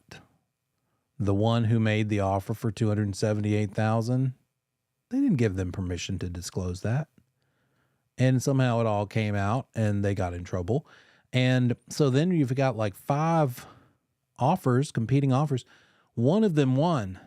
One of them was the highest offer that actually successfully won, that beat the 278. All the other 4, when they were investigated, right? When the commission sent people down, an auditor to investigate and say, hey, what went down with this situation? Send us your emails that you got from this listing agent, or the voicemails or the text messages, all of the above. What kind of communication did they say to you? And every one of them had at least either a voicemail or an email from that listing agent saying the current highest offer is $278. You got to do better than that to win this thing. Guess which one of those 5 offer or offering buyer agents somehow magically couldn't remember being told about this highest offer on the table? The one who won. They didn't want to get into it. They're like, hey, I don't want to rock the boat because my guy won as a result of this situation. But all the other ones had the same story. They told us that magic number, and you better believe the 278 offering party was mad because they lost. Because at the time they were the highest, but then they lost because that information was disclosed, and they had not given permission for it to be disclosed. Why would they? Why would anybody tell what they need to beat themselves? So that is a classic. Oh, okay, good. Sorry, I saw something about mute, and I'm like, have I been talking for 5 minutes on mute? You guys would have told me by now. So that's one of them. You need the permission of, there it is, the one who made the highest offer. Here's the other question. What if you're the listing agent and you have 6 offers on the table, and another agent calls you and that agent says, hey, just curious, are there multiple offers? Do multiple offers exist at this current moment in time? So are you allowed to answer that question? The question is, they ask you, the listing agent, are there multiple offers? Can you answer the question? Yes. That's not what we really need to ask. What we need to ask is, whose permission do you need to answer the question? And this time you are exactly right. This is for the seller to give permission. This is for the seller to make that decision. So you tell me, why is it that way? Why would a seller not want to give permission to disclose to the whole world that there are multiple offers? Wouldn't it always be beneficial to the seller to tell everybody that there's more than one offer? Is that always the best choice? In what situation might the seller say, you know what, I don't want you to tell them. It's none of their business. It's my permission that you need, and so I don't give it. I don't want you to tell them. You got it. Because in a day and age like this, where there are quite likely buyers who have tried 4, 5, 6, 10 times in a row and lost, they might be burned out. They might just not have the energy to make another competing offer, even though it's beside the point that good luck buying anything without having to expect to be a competing offer right now. But that's beside the point. Let's not do anything as the listing agent to discourage what might be the best offer that comes in. And if we tell somebody, yep, there's multiple offers, thinking that that's always the best answer, and your seller turns out didn't want you to disclose that, you're in the wrong. You could have cost them what would have been the best offer, because that just so happened to be a buyer who's exhausted and is tired of losing and is maybe feeling down in the dumps, sore, pessimistic, and they're like, forget it. I don't even want to go into this if I'm going to be the competing one of several, because it's not worked out for me so far. So those are the 2 things you need to know. Highest offer on the table is not for your seller to give permission. It's the one who made the highest offer for permission. But multiple offers, that's for your seller to give permission. How do I handle this in real life? Great. That's a good point, David. What would the response be? Best response here is this. Well, let me backtrack. At the listing appointment, when I'm getting the listing and I'm getting all the papers signed, that's when I'm going to talk about it with the seller and get their permission. And frankly, I usually tell the seller this, hey, seller, what happens if we have multiple offers? That's what I want for you, by the way. I'm going to try really hard to make that happen for you, seller. But I want you, seller, right now to not give me permission to disclose the status of multiple offers because I don't want to potentially scare away anybody. and because they may not even be thinking of this as a potential situation. So I'll counsel them and I'll say, here's why. It's still up to you, but if you give me permission, I'll tell it. If you don't, I won't. And here's how I'd like to respond to answer David's question. I would say this. If the agent calls me and says, are there multiple offers? I would say, sorry, the seller has not given me permission to disclose the status of offers or the number of offers. That's all you got to say. How many is a number? 0 is a number. 1 is a number. 2 and 3 and 4 are numbers. All I said was, seller has not given me permission to disclose the number of offers. What are they going to assume? That there are multiple offers. That's not my problem. That's for them to assume. But that's just the there's the laws, there's the rules that we work within. Hey, seller, you might not want to give me permission. Let's go ahead and, if you're on board with this strategy, then don't give me permission. I could revisit it. I could always go back to the seller and say, hey, do you want me to tell them?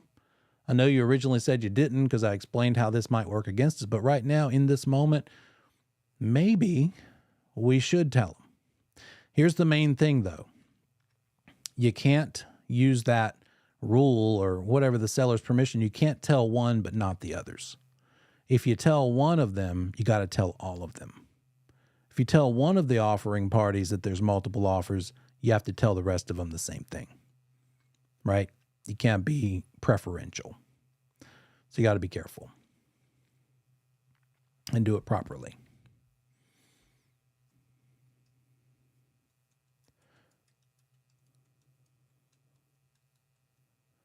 Even if they don't request, tell me more about your question there. Even if they don't request what? So what would the response be? I can't disclose that info. Oh, I gotcha. If they don't even ask about multiples, then I'm not going to even address it. Unless if somebody does ask, then I will need to tell everybody the same answer. But if nobody asks, then I'm not even going to talk about it. But if 1 out of the 4 of them ask, then I do need to give everybody the same info. So I would just, if the seller chose to tell me, chose to let me tell that there's multiples, I need to tell everybody that there's multiples. If the seller doesn't want me to say that there's multiples at all, then I'm just not going to tell anybody. Does that help? I just can't be preferential, give any special treatment to anybody.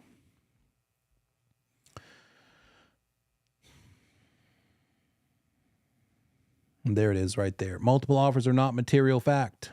That's another way they could ask you it on the question, on the test. If one party is notified, then all parties must be notified. You got to tell them all or not tell them. There it is. One party's notified, then all parties must be notified.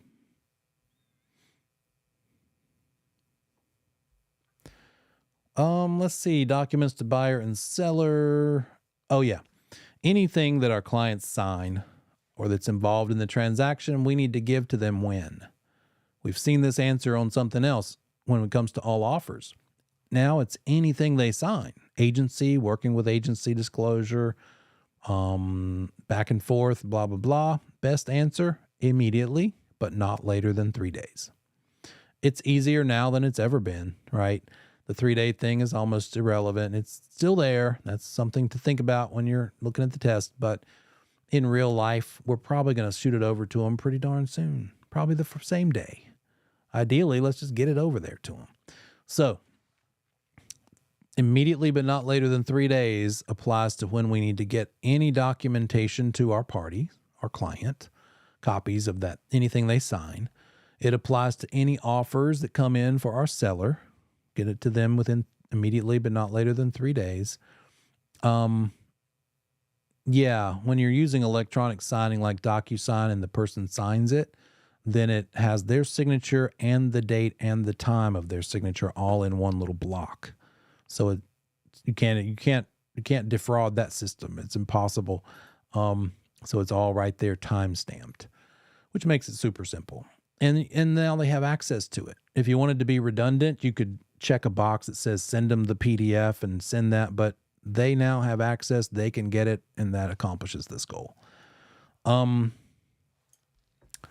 there's that one. And then also, what about all the files, all the paperwork, all the records attached to a transaction that were involved in the transaction? How long do you have to keep those records and those files in your records? You got it. At least 3 years. 3 years to keep everything. Your firm needs to keep it. You need to keep everything affiliated with that transaction. All offers made, even if there's 83 of them. That was one of my CE students when I asked the question, how many offers did you get back when it was super crazy? And somebody said 83 offers on a property. Thank goodness it doesn't have to be printed off. They can all be electronic.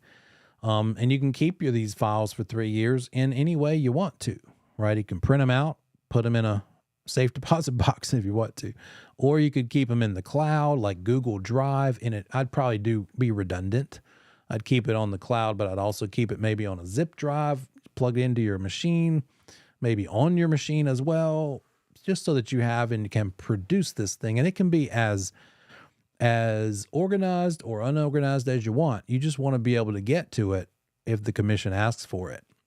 So it could just be a big data dump of one big PDF with everything, all a couple hundred documents, if you want to have to scroll through and find them in the moment. Or you could attach them with little subfolders and whatever you want. But odds are probably pretty good you're not going to have to deal with this ever again. But if you did, how much of a pain in the butt would it be to go find that one document amongst the 300 of them that are in your files? So that is up to your choice. If there's multiple changes on the contract, back in the day, we did this more than we do now because, of course, now with DocuSign, if you make a change or .loop, if you make a change, usually it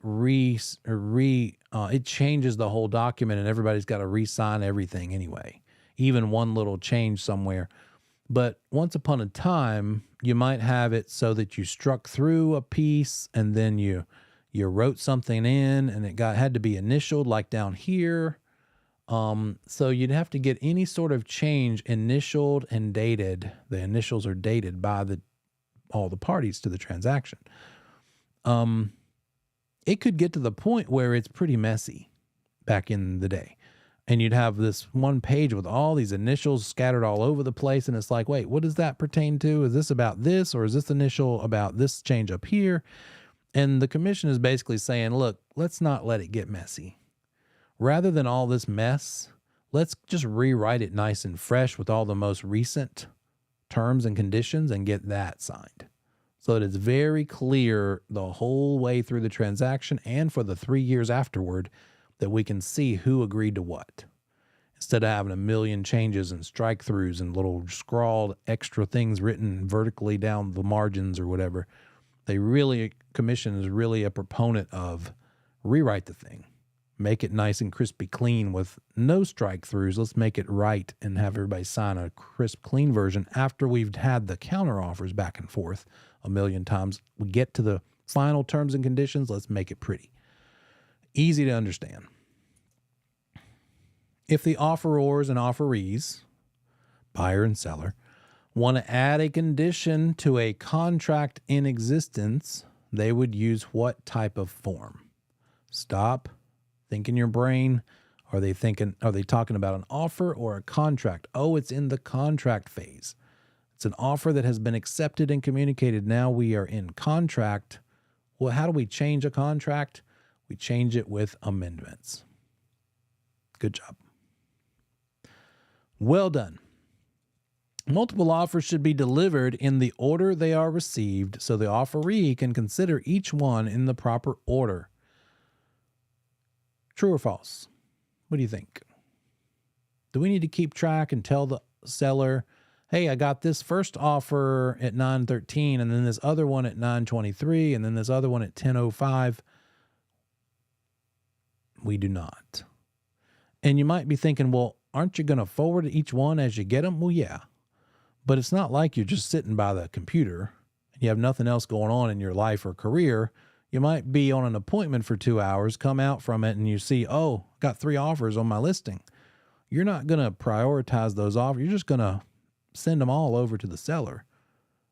A data dump kind of thing, right? You're not supposed to give them any sort of a prompt to give credit for things that came in sooner versus later. They need to consider the price and terms, not the order in which the offer was received. Let's talk about a couple other little nuances here. An installment land contract, an option to purchase, and then preemptive rights. An installment land contract is another way of saying seller financing. When you see that big long phrase, you just think to yourself, oh, the seller is going to be the bank. The seller is going to be the lender. So if you own property, free and clear, you as a seller, and you don't owe any sort of loan amount to anybody, you've already paid it off. It's all yours. All you're having to do is pay the taxes on it every year. And a buyer comes along and wants to buy it, but that buyer can't get traditional financing at Bank of America or Wells Fargo. If you wanted to, since you own it free and clear, you could not require that they pay you the entire $300,000 up front at closing, but instead require that they pay you $1,000 a month at 4% interest over the next 20 years. Basically, get payments. I wouldn't mind that a bit, unless I wanted that $300,000 so I could buy the next thing. If I already was happy and had what I needed and lived somewhere else, maybe. But most people do need the chunk.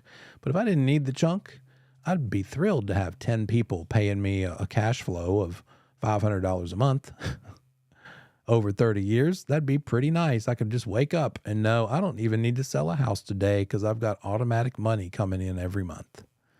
But most people want the lump sum. But again, seller financing, an installment land contract, the seller in this event keeps the legal title. They keep the deed until you've paid off the entire loan to them. The buyer gets to use the property. They get possession. It's called equitable title. So they get to live there. They get to use it. It's not like they're a renter. They're a buyer. But until they pay off the entire loan to the seller, they don't get the deed yet. They do have permission to use it and possess it. They are the owner, but the lender is the seller, not a bank. Once that loan is paid, whatever the terms of the loan are met, now the deed and legal title completely transfer over to the buyer. And oh, by the way, this installment land contract needs to be recorded. It should be recorded at the Register of Deeds to be on record so everybody can see that this is a thing and it's now enforceable. And it's protected against third-party claims. Somebody who comes along, third cousin of the seller, can't say, oh, wait, I'm also a seller and I need to give you my permission. So by recording it, it protects against somebody else coming along like that. The other thing that's testable for you here, if you remember, we learned that the party giving something ends in OR, like offeror. So might be offeror, might be leaseor, the one giving the lease. It might be mortgagor. In this case, with an installment land contract, the party names aren't so directly related to what this is. The parties are, a vendor is the seller and a vendee is the buyer. Vendor and vendee. So you might see that in the test somehow or other. And since it's the only one that's not directly a similar word as what it is, that might be the way you remember it. Oh, vendor, vendee, that's that weird thing about seller financing installment land contract.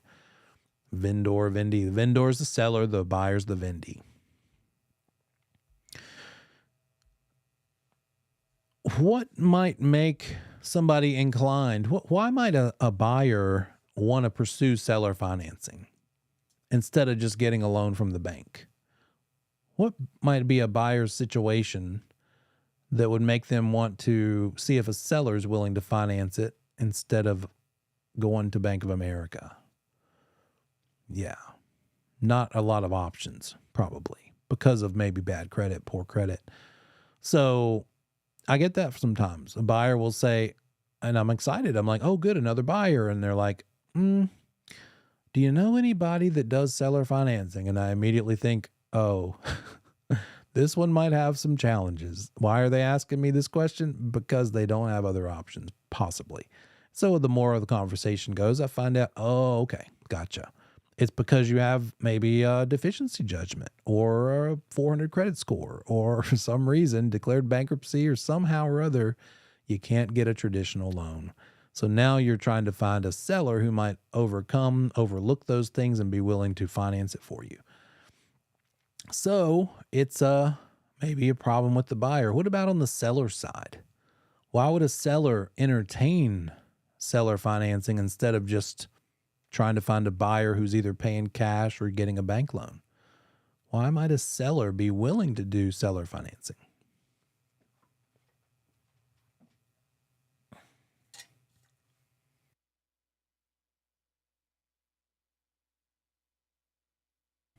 That's a good point. LeVar says tax advantages. I think probably more specifically, you could deduct some things over the years instead of in the 1 year that you sold the property. So that is true. They might like the idea of regular monthly cash flow. They don't need a chunk up front because they already have what they need. They already live somewhere else, and they just like the idea of steady. And as long as they feel comfortable and confident in that buyer's willingness and ability to repay, maybe that works. Maybe they want, Victor says, maybe they just want them to be helpful. They feel bad for that buyer. They want to help them out. Or to be pessimistic, maybe there's like some challenges to the property and they haven't had success selling it to anybody. And so they also have trouble because the property, maybe it's on the side of a cliff, on a mountain. It's not much usable topography. Maybe it doesn't perk. Maybe there's some limitation to the property itself that has made it challenging for them to sell, and they're just trying to open it up to other potential buyers that aren't your typical buyer. So it could be that it's a challenged buyer and a challenged seller, right? That are helping each other out in some way. So all of those are great possibilities. Oh, that's a good one too. Family land, never sell, but willing to rent it out in the future once we build. Speaking of that, let's talk about how renting could be a thing. But first, let's finish this out. If we foreclose in an installment land contract, seller financing, what you should know about this, that buyer needs to know it might be a little extra hard on that buyer if they get foreclosed upon.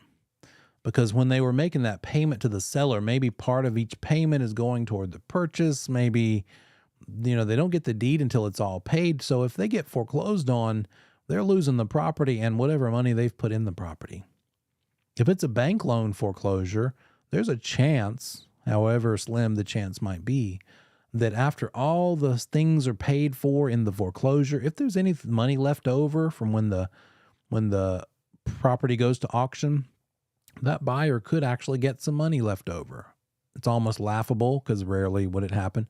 But with this seller financing and installment land contract, the buyer's going to suffer even more. They're really not getting anything. They're definitely losing everything in the case of a foreclosure. They don't have any shot at getting any money left over. Any payments made on the property itself are forfeited.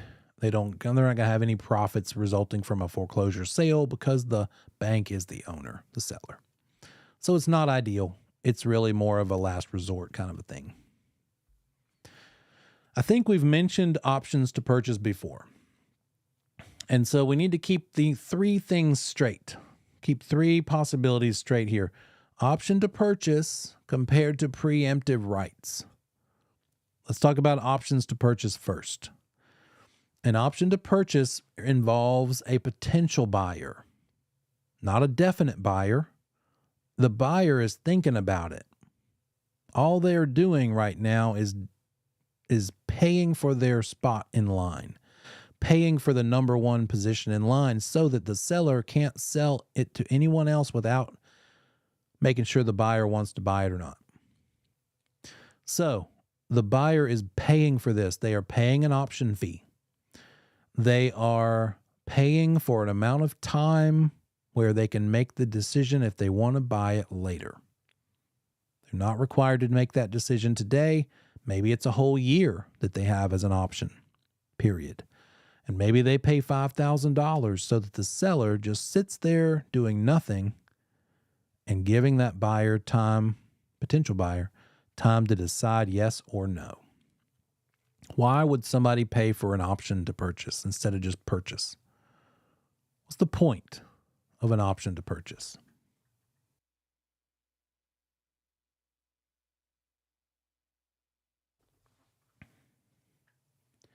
Lock in a price.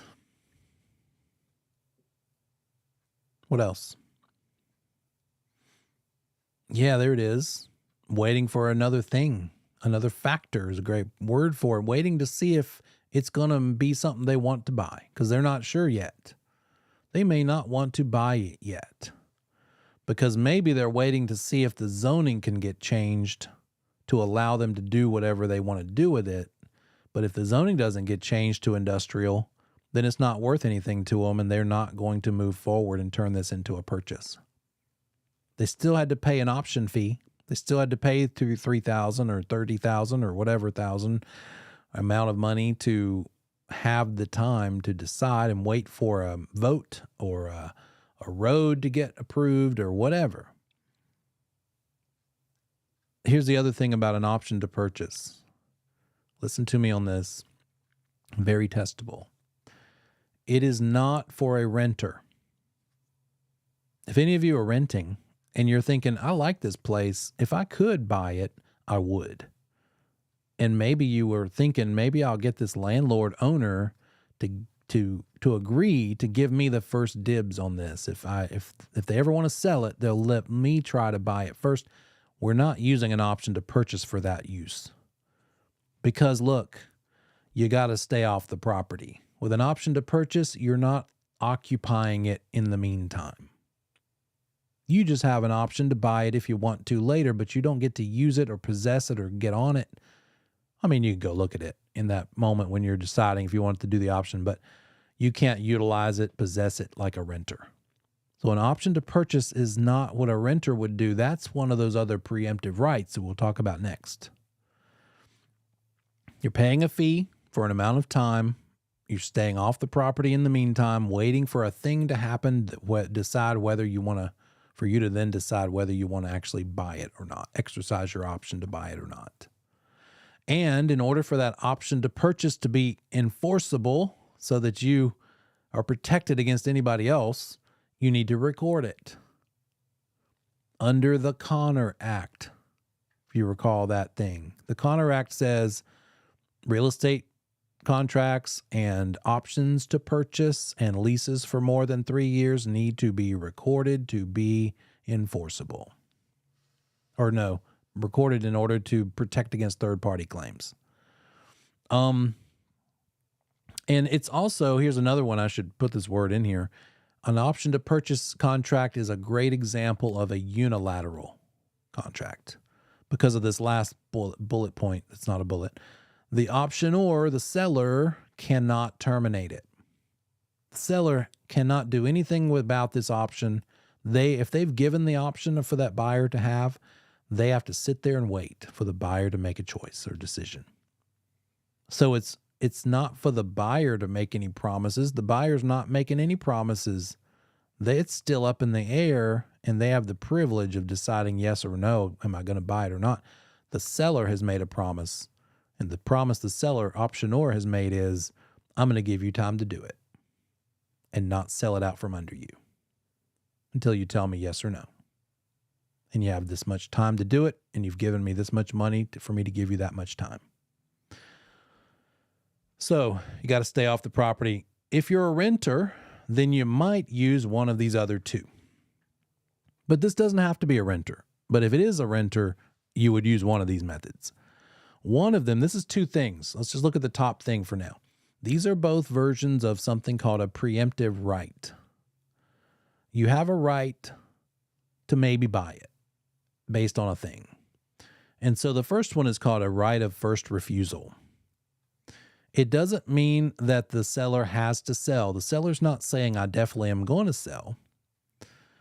The right of first refusal says, hey, seller, if you ever get an offer from anybody and I have a right of first refusal that you've given me, then you can't sell it to anybody else without asking me first in the future. So if they've given you a right of first refusal, then they have to ask you if you want to buy it before they can sell it to anyone else. And it says specifically the holder of this right of first refusal can match future offers. In other words, I don't necessarily want to buy it today, but I don't want you to sell it to anybody else without asking me in the future. And so this fits perfectly with a rental situation. You're a renter and you're like, I kind of like this place and I like my landlord, but I don't want anybody else to be my landlord. So if somebody else wants to buy it, I don't want to risk them being terrible. Maybe by then I'd be willing and able to go ahead and buy it myself. Good question. I don't know. I don't know how often this happens. I think the intention happens a lot.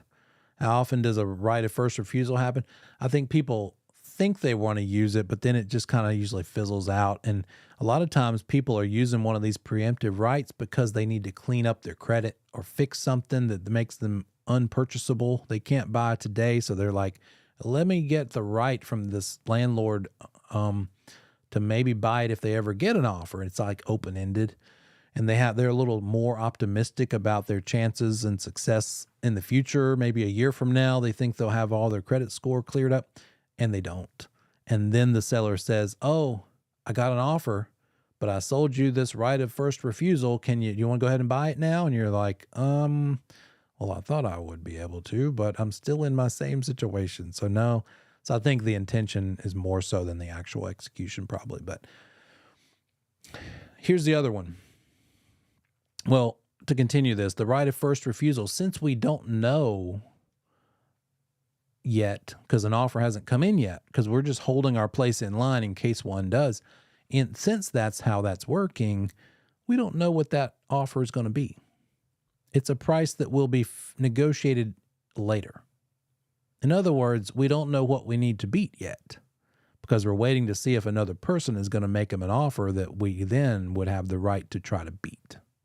If we can't beat it, or if we don't want to buy it or we're not able to buy it, then they are free to sell it to that other person, but not without asking us first, giving us the right to refuse first in the name, right there in the name. The other type of preemptive right is the right of first opportunity to purchase. And so with this one, there is no third party. With the top one, there's a third party coming along, making them an offer. With this second one, this just means that the seller has decided they want to sell it.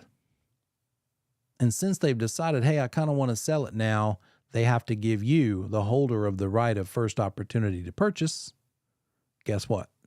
They have to give you the right of first opportunity to purchase. It's in the name. They have to give you the right to buy it before they go try to find somebody out there in the world, before they list it, before they put it on the market. You have this position. You've paid for this position. They've given you this in writing. So they got to ask you, hey, I want to sell my property now. I didn't last year, but now I do. And since you have the right of first opportunity, do you want to buy it? And you might say, as a matter of fact, I do. I've been waiting for this day, just holding on to this and hoping you would finally sell it. And good, let's do it. So because there's no third party involved, like trying to have to match an offer, the price is set at the time the right is established. So you're going to go ahead and say, hey, give me the right of first opportunity to purchase it for $350,000 if you ever decide to sell it. So the seller would have to be willing to agree to that price in the future. And so the seller probably is not going to extend a super huge time frame either. They're not going to say, yep, I'll sell it to you for $350. And if I choose to sell it over the next 20 years, I'll sell it to you for $350. They probably would want to condense that time frame and say, okay, let's make it a year at a time. So for the next year, if I choose to sell it, I'll sell it to you for $350,000. And then it expires. And then I'll reconsider. Oh, you're not able to buy it still? And okay, yeah, I kind of would sell it. Oh, you need more time? That's fine too. I'll give you another year, but this time if you want to buy it, it's going to be $375. Right? So they're probably going to massage the time frame in light of the price agreed upon. Because with the right of first opportunity to purchase, the price is agreed upfront. With the right of first refusal, what are you refusing? You're refusing to beat the current offer that has come in from a third party. There is a third party, and that seller has to give you, the holder of this right, the chance to beat that one, meet or beat it.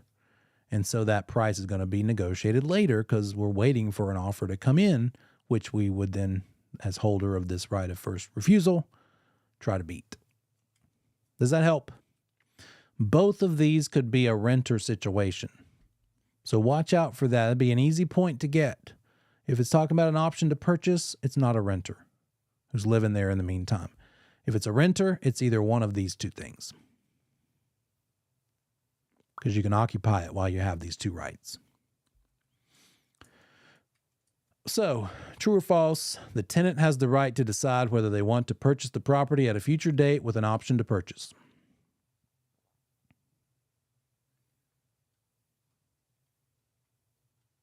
You're looking at it, you're thinking, oh wait, they said it's a tenant, it's somebody currently renting. That does not compute with option to purchase, so this must be false. Well done. Good job. Okay, let's see. So a couple extra features, highlights from chapters 9 and 10. All offers must be submitted to the seller when?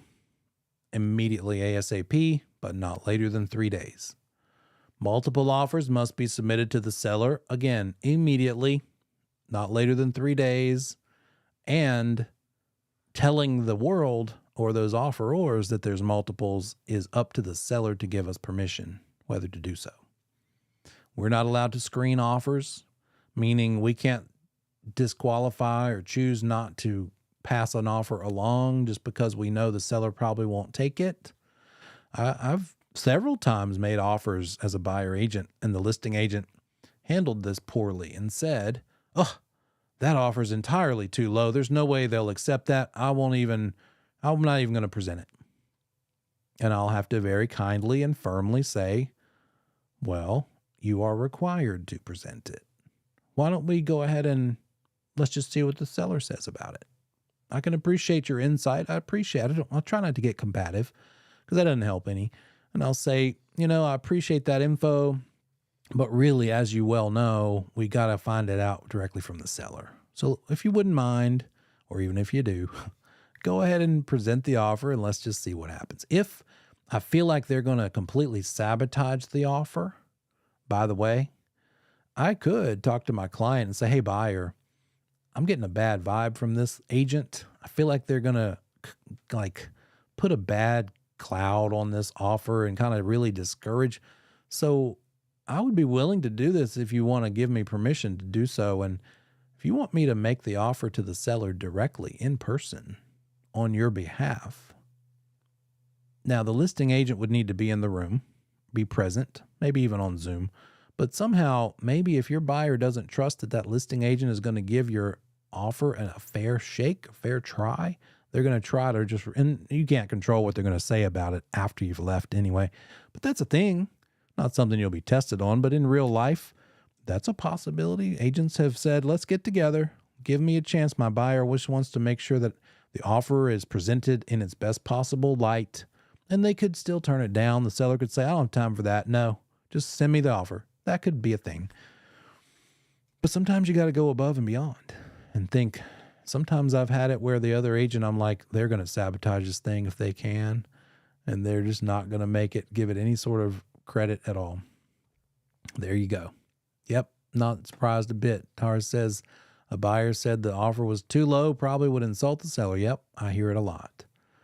And again, sometimes we have to be counselors even to the other agent because it helps our client, and we'll say, you know what, I do appreciate that insight, but as you know, you got to present all offers. So, and then I might use that to segue into something helpful, and I'll say, what do you think what would help the seller like our offer more besides the price? Is it the price, or is it some other terms that might be attractive to them?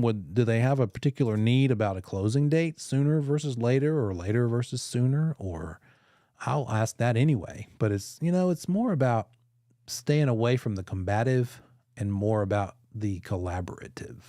And you say, hey, we're we're representing each of our clients individually, but we still got to work together. Let's be professionally polite. And you can represent your client while still not being a jerk and flexing some silly ego thing. And that's out there all over the place. So it really helps in those moments to at least mentally be like, I'm the patient third grade teacher, and this person is throwing a tantrum trying to sabotage this thing because they don't have anything else to offer than an ego trip. So let's massage through that and not let them hurt themselves and their client by their own little issues. It gets delicate sometimes. Multiple offers is not required. It's not a material fact.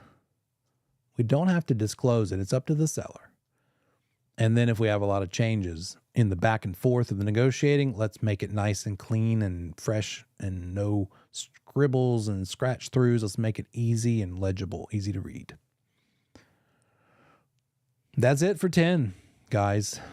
Perfect timing. We're going to get into 14 tomorrow. We'll do a little review in the beginning, but then we'll get right into finance. 14 and 15 are next. Let me take a look real quick first.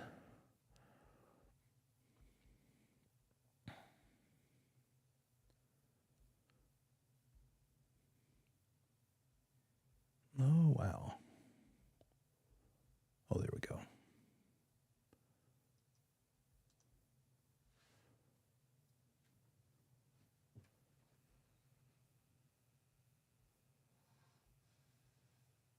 Here we go. So yeah, where are we? We just finished 10. Next is 14, 15. That's 7 hours worth. That'll be pretty much tomorrow and next Wednesday. Then closing is another big one. Then valuation is the final big one. And then the others are the baby ones. No less important, just less time in class. So keep on track. Let me know if you have any questions. Oh, good question. Somebody asked me this already too.